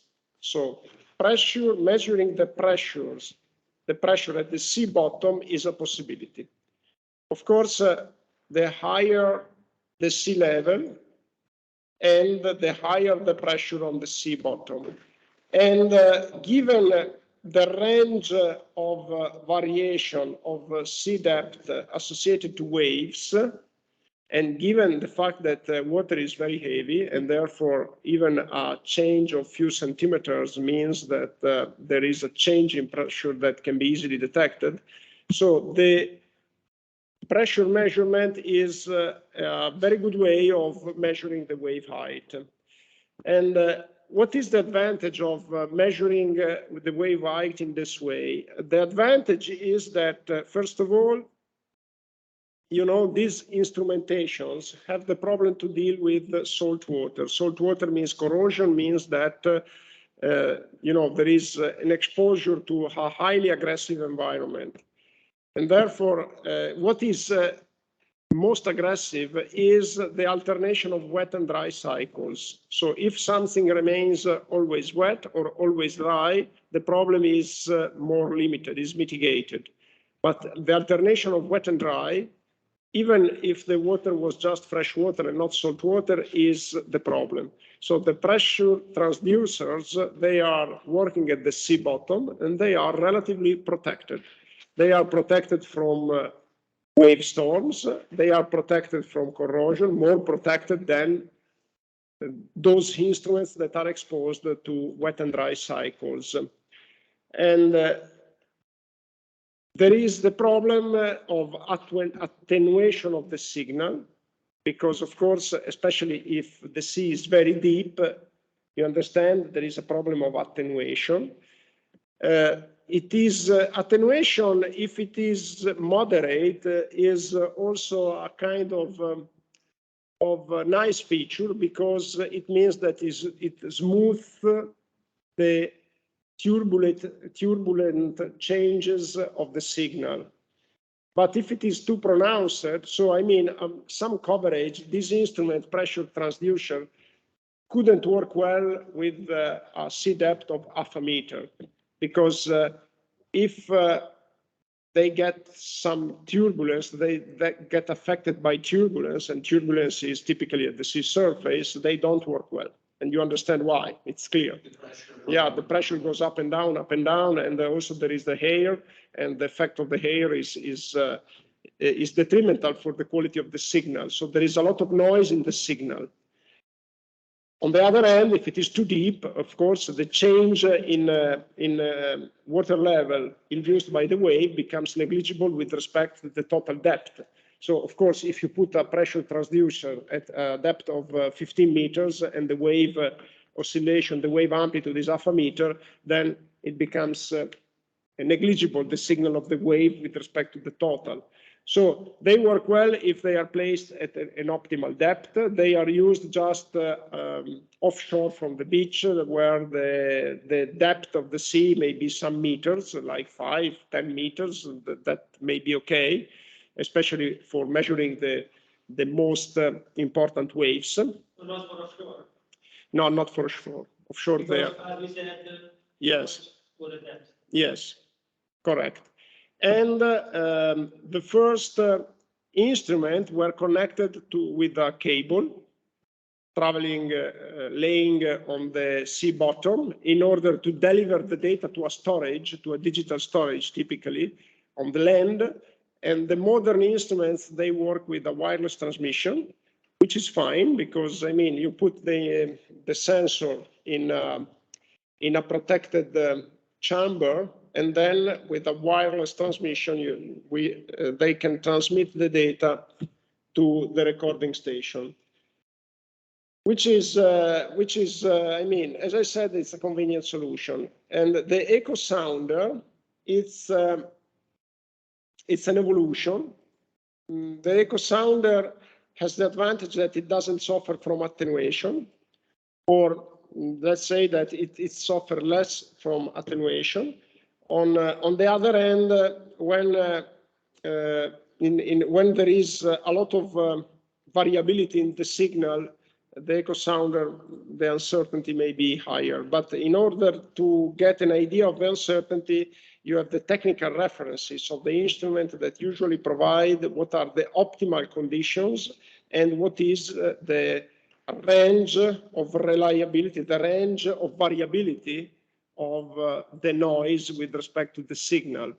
And this is an information that usually, whatever instrument you use to record some weather variables, usually the instrument, unless it is a very innovative one for which it's difficult to derive an indication, but for the commercial instruments, usually you get a specification of the uncertainty, which may be part of the metadata that you get from associated to your observations. Okay, now at the sea surface, we have the staffs, and there are also sensors. Here you have an idea of both the sensor and the disturbances that then can affect it, you know, because this is a sea lion, which is lying over the buoy, which, you know, of course, if you get animals that are disturbing the sensor, this is a problem. Anyway, these are widely used, and they allow to get an idea of both wave height and wave direction, wave height, wavelength, and also wave direction, because they can be equipped with a series of sensors around their perimeter, and therefore, you know, depending on the signal that they get from the different sensors, they can decipher the wave direction. These are, as I said, widely used because they are relatively cheap, and also their accuracy and therefore reliability is very good. So this is, together with staffs, it's a frequently used monitoring system. And in complicated situations, you have several sensors, several buoys that are placed in order to get a map of the wave field, spatially distributed map of the wave field. And there are some links here that are interesting. If you are interested in these topics, this is very, I mean, it is descriptive, but in case you get an interest to expand your knowledge on this, there is. I guess it's quite complex of this. Yeah, the design of the monitoring networks is always a little bit complicated. Yeah. I studied just measurement for like engines at the bachelor for like engines, torque, pressure, temperature. They were very complex. So I guess these are similar, you know. Because you know, it's a problem because you have to take into account the features of the field that you want to measure. So the variability, for instance. The environment must not impact on the measures. Yeah. That can be, for example, like an animal laying literally on the buoy. Or erosion, or you know. Yeah, for sure. For example, if we have like a big ship. It cruises. Yeah, it is the next one that I was mentioning, because the measurement will be disturbed in some way, you know. You mean by the ships? For example, a ski jet that produces a lot of waves, we can see, no? Yeah, I understand. No. We can say, just an example, when we put a buoy in the lake, that, you know, there are not big waves, but we pass nearby with a ski jet, all the measurement will be like disturbed. Yes, of course, they have to be protected. They have to be, in a way, either sheltered or places in positions where, for several reasons, for several different reasons, they are not disturbed by the. Okay. Yeah, because. So they are kind of protected. Yes, they have to be, because otherwise, another thing, you know, you can avoid the problem by an accurate design of the positioning of multiple sensors. Because, of course, if you get several multiple measurements, you can understand where the wave was originated, because Of course, the wave is originated by the passing of the jet, of the boat, of the ship. Something. Yeah, cruising. and therefore, given that in some cases, for instance, in the harbors, you know what is the way that the ships usually follow, and also you know in the harbors the timing. Everything is known for the everything is scheduled, so you can also filter the data. You know? So something. Yes. Yeah, it depends on the time step, because for the waves, it depends on what you're measuring. So if you are measuring, for instance, the average during the day or the extreme value, maybe that you are not interested. I mean, maybe that the noise induced by ships can be easily isolated, and so it depends on where they're located. Yeah. First. Yeah. Yeah. Okay. Okay, and also. There is the possibility to measure the waves by placing the sensor in boats. Boats, over the boats, because while the boats are traveling, they can get a measurement of the waves and that they are crossing. And so some of them, those which are regularly traveling, like, for instance, the ferries, or they may be equipped with these sensors and then deliver the data to the coastal surveillance. And in some cases, this is the information that people managing harbors use. So they can know, because, you know, these waves travels for hundreds of kilometers, so they can know in anticipation by knowing the wave direction and the wave height that was collected by a ship traveling like 100 kilometers away, they can get in advance the information they need in order to predict what will be the wave motion in the proximity of the harbor after a couple of hours. And so it's the shipborne wave recorder. This is how they are called. So in all of these sensors today generally deliver the data via GSM transmission or other kind of wireless mode of delivering the data to the observatory. In some cases, they are filtered, and usually in the web pages, this is an example which is linked by my web page. Usually the web page of the observatory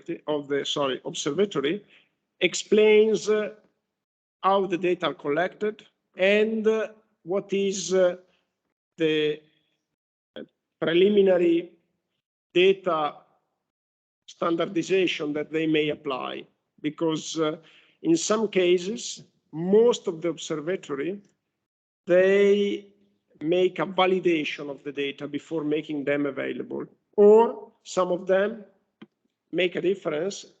They may deliver to you, make the data available soon, but they specify that after validation, this data will be substituted by the validated one. Here, for instance, they explain how the wave data are derived from the buoy measurement, and also they explain how the directional wave data are recorded. I think, if I'm not wrong, that this is the observatory where I took some of the data that we used in the exercise. I'm just looking at it, and measurement descriptions page. Historical data files.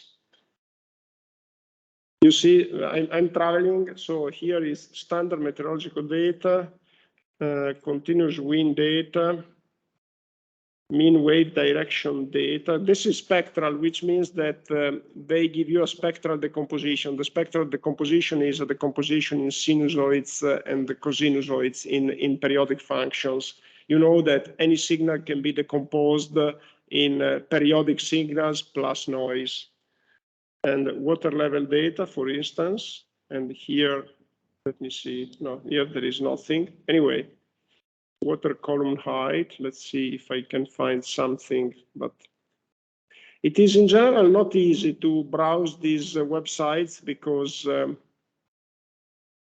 for the previous month, real-time data, let me see. NBC. This is a locator map. Let's see if we can find it. You see, this is a locator map. This is nice. Here you have the position of all, you can zoom it. You have the position of all the instruments. So if we get this one, for instance, you see water column height at station 21,420 and meters. Of course, the level is recorded with respect to a reference level. And here it's from September 26 to today.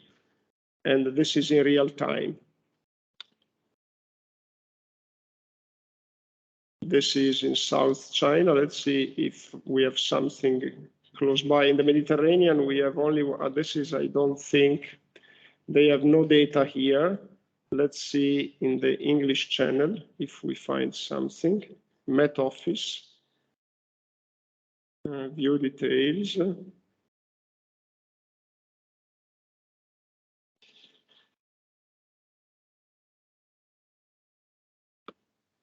View history. No, it's there is no graph here. Anyway, this is an example of an observatory which makes the data available. And let's see. I think there are another couple of links. Data available for download. Yeah, this is an example of measurement description and units. So this is an explanation page which explains depth, direction, speed, ocean current data. Anyway, these links may be interesting for you if you want to expand your knowledge. Okay, and then let's talk about the recorders measuring above the sea surface. This is an interesting recent development which gets the data through remote sensors and can be taken through satellites, through radars, and through cameras. So satellites, let me just show you an example. This is a picture which I found on the NASA website, which is ocean topography, October 3, it's an average from October 3 to 12, 1992, and it was taken through satellites. First of all, don't be surprised by the fact that the surface of the ocean is not a flat plane, it's not horizontal. Of course, there is the effect of gravity, the effect of waves, several effects that, and the effect of tides, several effects that may have an influence, and it's very nice and important to get a picture, a spatially distributed picture of what's going on, because this also gives an idea of the displacement of the currents, the movement of water originated by currents. This type of information is very frequently used in order to give data to meteorologists, because meteorological model, first of all, the global climate models, they try to represent numerically the whole climate system, and they need to be fed with data on ocean circulation. And therefore, this kind of information from satellites, it's very useful to provide data on ocean circulation to feed climate models and then meteorological models. Data are uncertain, which means that for engineering design, this is not an information that is usually used. Also, because the satellite has a time step that is not very fine. The satellite, it's, you know, it takes a picture after one orbit, each orbit, and depends on the satellite, but usually It means that it may be a picture every 6 hours. And therefore, they need several satellites in order to cover the globe. And of course, by crossing the data and the information from several satellites, you may reduce this time step, but still it's a picture that it's in terms of time step is coarse. In terms of spatial step, it's quite good. They have today the pixel of the satellite may have a resolution down to 10 by 10 kilometers, which is fine. Over the ocean for this type of information is fine. But overall, you understand that it doesn't give information on the waves. It gives information on the average surface level over a long time and over spatial domain that it's not very local. In order to get the waves, you need to have frequent recordings, frequent observation in terms of time step and also in terms of spatial step. But still, satellites are today frequently used for a lot of measurements, not only the ocean, it's the Earth system. You may know that today there are a lot of missions that are being launched and a lot of them are already active.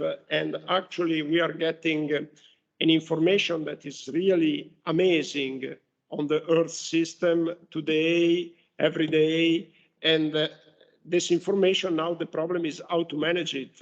And therefore, for this reason, now big data analysis has become so popular also in environmental engineering and in ocean engineering, because now we have the problem of digesting this data and estimating their uncertainty.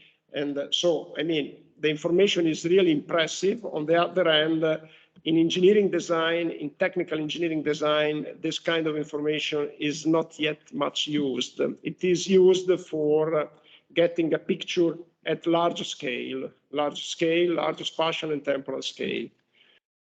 The radar is, let me see what is in this link, wave radar. The radar is something that it's very different from the satellite in terms of spatial and temporal step. The radar may be placed on the land or placed over the ships, but the rotation of the radar is much frequent than the rotation of the satellite. So the time step of the radar, if it is placed on the land, the meteorological radar typically makes a complete revolving every half an hour, to give you an idea. So the time step is much shorter with respect to a satellite.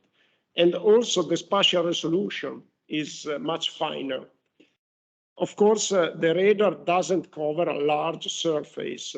So even if it, especially if it's placed on the land, and therefore it's a radar with very good coverage, it may cover, let's say, a circle whose diameter may be up to 100 kilometers. So if it is placed on a platform over the sea, for instance, the information is interesting, very interesting. And these radar, of course, are located over the land in some positions that are known. And if they are taken from the ships, of course, there is the problem of data systematization. Keep in mind that another problem that we have today with the increasing availability of data is to collect them in a consistent manner. Because if you think of data collected from the ships, they of course are a property of the ship owner. And even if we can manage through agreements, we can manage to get this data together, then they have to be in a way homogenized, because they have different format, they have different maybe time step. So getting this data well ordered, stored and classified is a big issue, even for simpler observations. Even when we talk, for instance, about measurement of water level in lakes, which is something that is usually very stable. But if the data are taken by different agencies, like governmental agencies and private companies, like, for instance, the irrigation consortiums that are half public and half private. So it means that putting the data together is really not easy. And this is something that must be kept in mind and must be carefully considered, because it's not easy to tell you where you may find the data that you need. So, and this is for a professional engineer, it's really a challenge. Like, data are scarce, so we need to support our design with a lot of information, but where can I find this information? And what kind of information is free, what kind of information is proprietary and therefore maybe not available, or maybe that we have to pay for it. In some cases, it's the army that is collecting the data, and the army, you know, everything is secret. So it is really not easy to get a picture of data availability and to get an indication on where you have to go to get the information that you need. And last but not least, the cameras. So somewhere they are mentioned here. An idea that we recently had is to place a video recording over the land or over a platform and take an image of the ocean. And a video, not an image. A video or a sequence of pictures, maybe also one picture every minute. And from the picture, to get an interpretation which allows us to get the wave height, the data that we need. This is indeed very smart. It is very cheap. It is, I mean, the camera, you know, now the price of a camera is some tens of euros, but few tens of euros. And the video that you get usually is high quality. And therefore, this has opened in general in the panorama of Earth system observation. This is a big issue today, Earth system observation, you know. And it opened a new research avenue, which is photo interpretation. So how can we automatically get the information we need from a picture or from a video? And of course, with waves, that is particularly complicated. I mean, there are situations where it's relatively easy, like a picture of a bridge and then water level in the river. This is a situation that is, I mean, usually you have a flow that is close to monodimensional. So the river flows just in one main direction.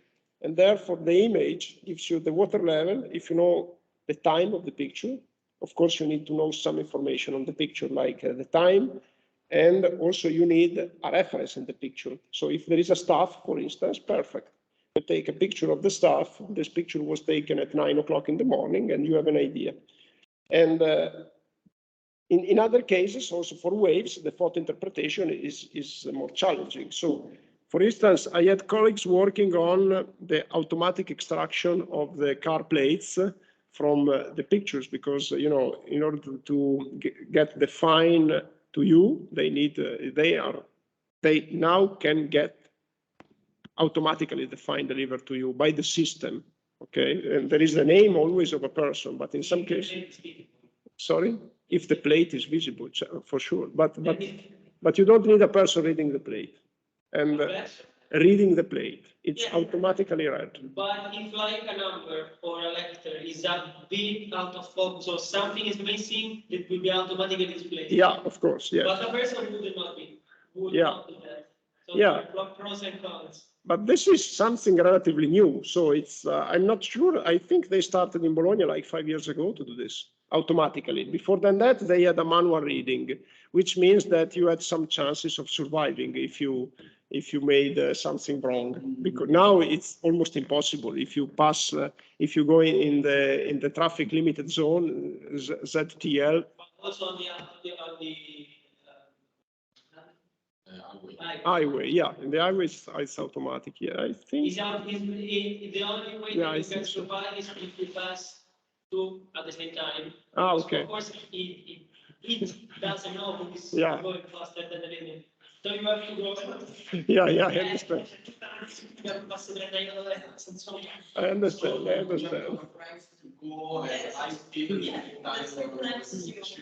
Or behind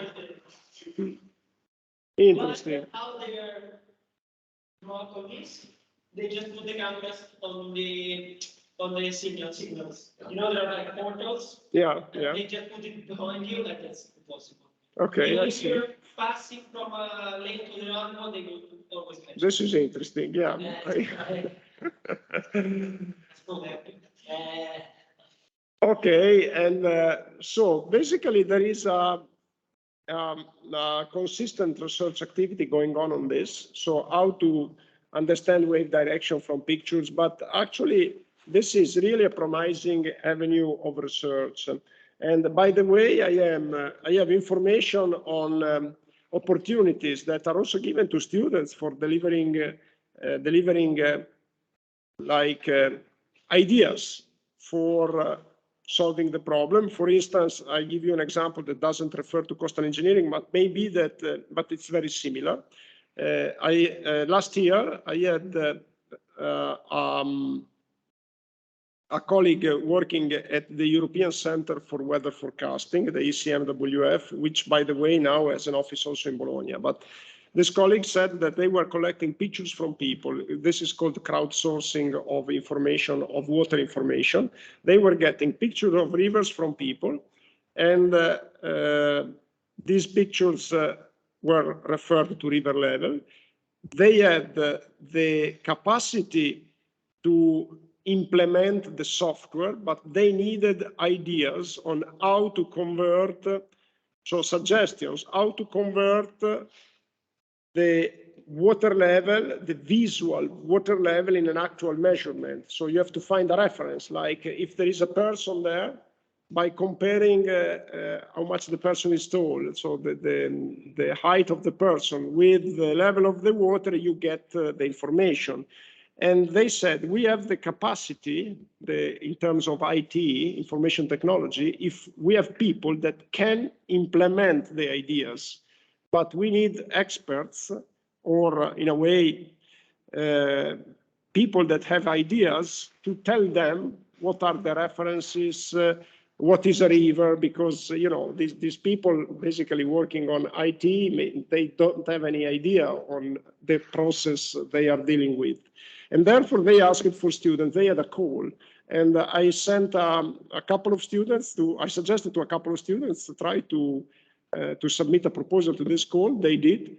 And it was really a nice experience because they went to UK to present their ideas. And at the beginning, I thought this is probably not going to work because it's too complicated for a student.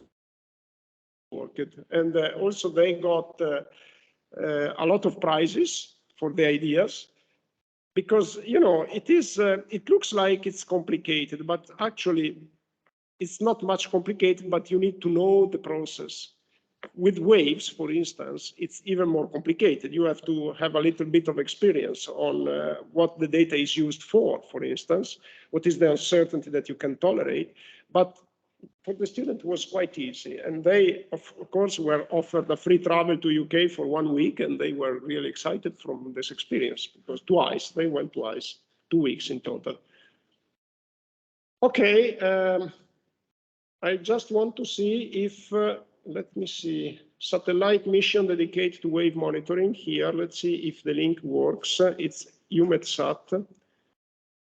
I'm not really sure. No, it's not found. So this is, I have to check because these links are 2 years old. And, in these sectors, the evolution is quite rapid.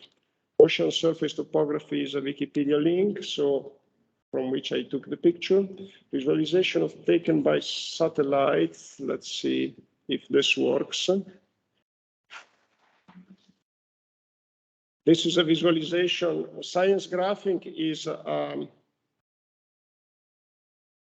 it's a journal. And you see model based on satellite-derived wind speed and direction. So from wind speed, they modeled the topography of the sea surface. Because satellites, sometimes they don't monitor directly the picture. They need to get a signal that is easily recognizable. For instance, they can monitor quite well the color. And therefore, if they look at the ocean, for instance, for clouds, they look at the color of the clouds and estimate rainfall. For the ocean, I think rainfall. And for the ocean, I think they might use the color, because I think that the color of the ocean changes when there is a high wave motion. But in this case, they use wind.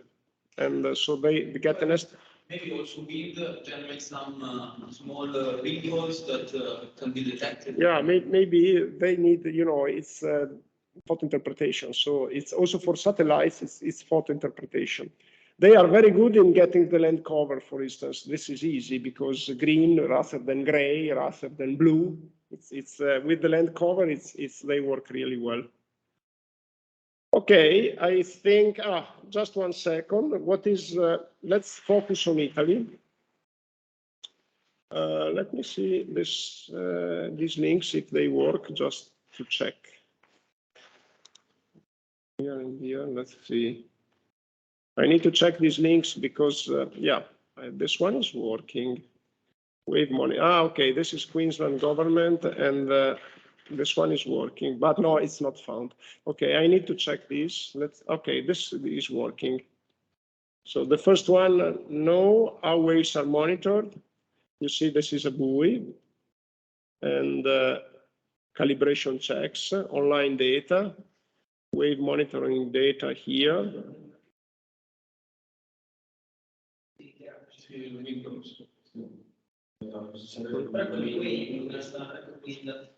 Most frequent waves.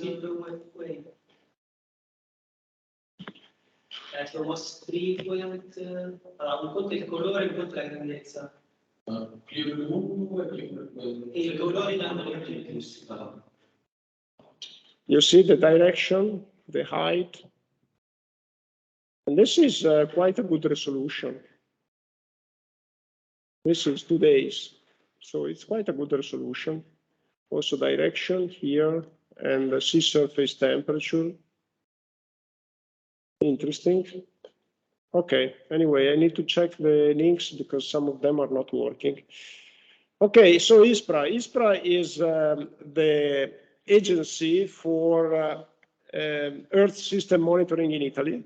So they are monitoring several variables, several weather variables, and not only weather, actually, unless we mean with weather an extension of it, because, sea weather may include waves behavior. And this is the map of their monitoring stations. And What are these instruments? Buoy? These are buoys and wind wave network. Yeah, these are buoys. And I think because even in this case, this picture was extracted like in 2018. So maybe that now they have integrated with other measurements, but just let's take into account that the backbone of the monitoring systems, sea monitoring systems, is still made by staffs and buoys. Okay. Staffs and buoys. Yeah. And these are the maps, and also here there is the location, because in this case this is more precise, and here you see some images of these buoys, which can also detect the wave directions, and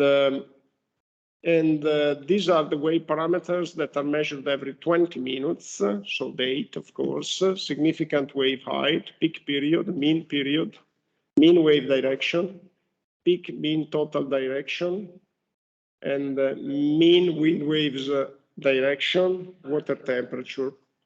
And then they also measure the wind speed, air temperature, dew point, relative humidity, etc. They're not so big, but no, they measure a lot of things. But if you think of meteorological stations, now they are something that it's accessible to everybody. They are very small. Yeah. They are very small and they measure a lot of things. And of course, here it's more complicated because you have to place them in the middle of the sea, but they have platforms usually, and a platform for oil extraction, for instance, and they use them usually. Or maybe some of them are close to islands, but I think they are offshore, actually. And are transmitted by. Yeah, and you find, I think there is the link of the website. And here there is the indication on how they decipher the wave climate. Let me just see. And for each of the measuring gauges, they basically draw the wave climate, which is like a windrose. So it is very similar to the windrose. So for the windrose gives the frequency of and the velocity of the wind in each direction. And here it gives the wave height and the frequency in each direction. And it's called ondametro in Italian, and it provides a lot of information, which has also a statistical meaning. So this is already an elaboration. So this is not a representation of the data. This is a representation of statistics of the data. It can be directly used for design because they are validated also. And here there is an indication of the extreme waves over Italy. Let me see. So this is average number of storms per year, and it's the HS50 is the wave height, if I will understand, yeah, for a return period of 50 years, but there are, for some of them, the indication of the return period with the 20 years. And then there is the indication of Hmax that has been recorded during the history of the ondameter, and the return period, estimated return period of the Hmax. The observation period is from 1889 to 2014. And you see an indication of the maximum height. It is interesting. Just keep in mind these orders of magnitude. So in order that, so you get a feeling, a perception, a direct perception of the process you are dealing with. The order of magnitude is extremely important for an engineer, especially if you talk with people that have a lot of experience. They know basically what is the expected wave height, depending on the location where they have their practical experience, of course. And you see that, in Italy offshore, still you can find, even during this period, which is not very extended because it's 25 years, you get waves that may reach close to 10 meters. And of course, it depends on their location, but it's indeed interesting to know what is the wave that you may expect in the Mediterranean, that is a relatively quiet sea, because, when you go in the ocean, we may experience waves of 20 meters, and not to speak of rogue waves or freak waves that originate they are very exceptional for some nonlinear interaction and can be very dangerous even for large ships. And I think there is a link here, ISPRA website, and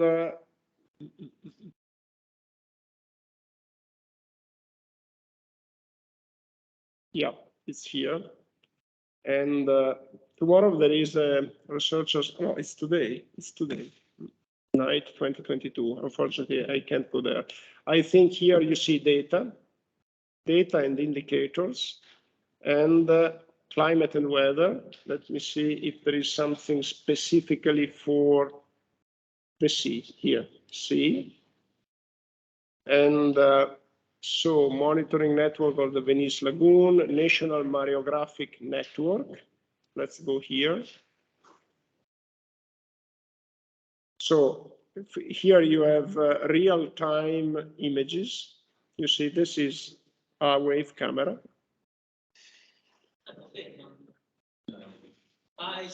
Just pictures. Yeah, this is a picture. Anyway, pictures always seem, the waves in pictures always seem smaller. Yeah, From but my experience. When you do a photo to a big wave, you look at it and it's like, no, in reality it was much bigger. You need, yeah, of course, it's like, also when you travel on a ship, if you look at the sea, it doesn't look like there are big waves, but then, but of course, a staff would be needed here.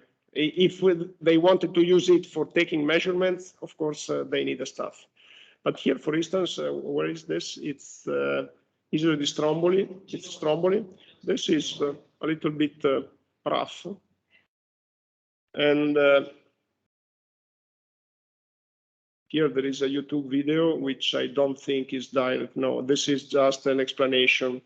And it's a video. They place a buoy here. Anyway, this is something that you may explore. And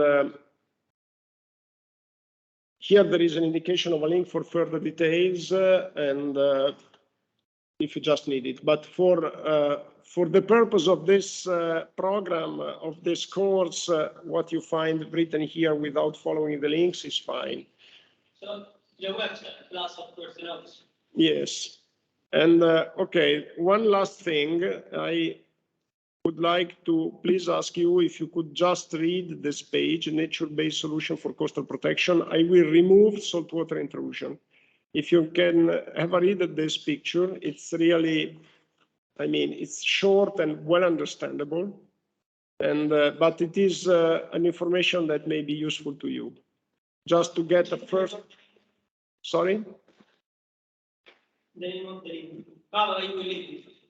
Yeah, no, I leave it here, yes, and it's, but I leave it here. And then we will remove the one. Saltwater intrusion. This is, if you, I move it to Arbor Engineering like I did last year. But the other link will be useful. Yes, yes, and let's say that what we did together, this one is just nothing relevant for your exam. This is a general premise, okay, on my approach. I have to understand why there is not the title displayed, but I will fix it. But don't worry, it's just the title. And here, this may be useful for the exam, because here there is information. And then there is beach hydrodynamics and morphodynamics, of course, and then sea wave monitoring and nature-based solution. But for these two, you may not expect questions at the exam for these two. And the questions rotate around, for my part, which is just 12 hours, rotate about this link and the next one, cost management and beach hydrodynamics. The first and the third. The second and the third. The second and the third. Yeah, yeah. Okay, that's it. And good luck with your with the continuation, and with Professor Archetti and Professor Bratt. Thank you. With Professor Archetti, you are more than 5, 6, correct? Yeah, because we have the other. 15. Yes. Okay, perfect. Okay, thank you very much. Thank you. And see you next time, I think. Or if You will be. The exam is at the end, I mean, we don't have a midterm exam. no.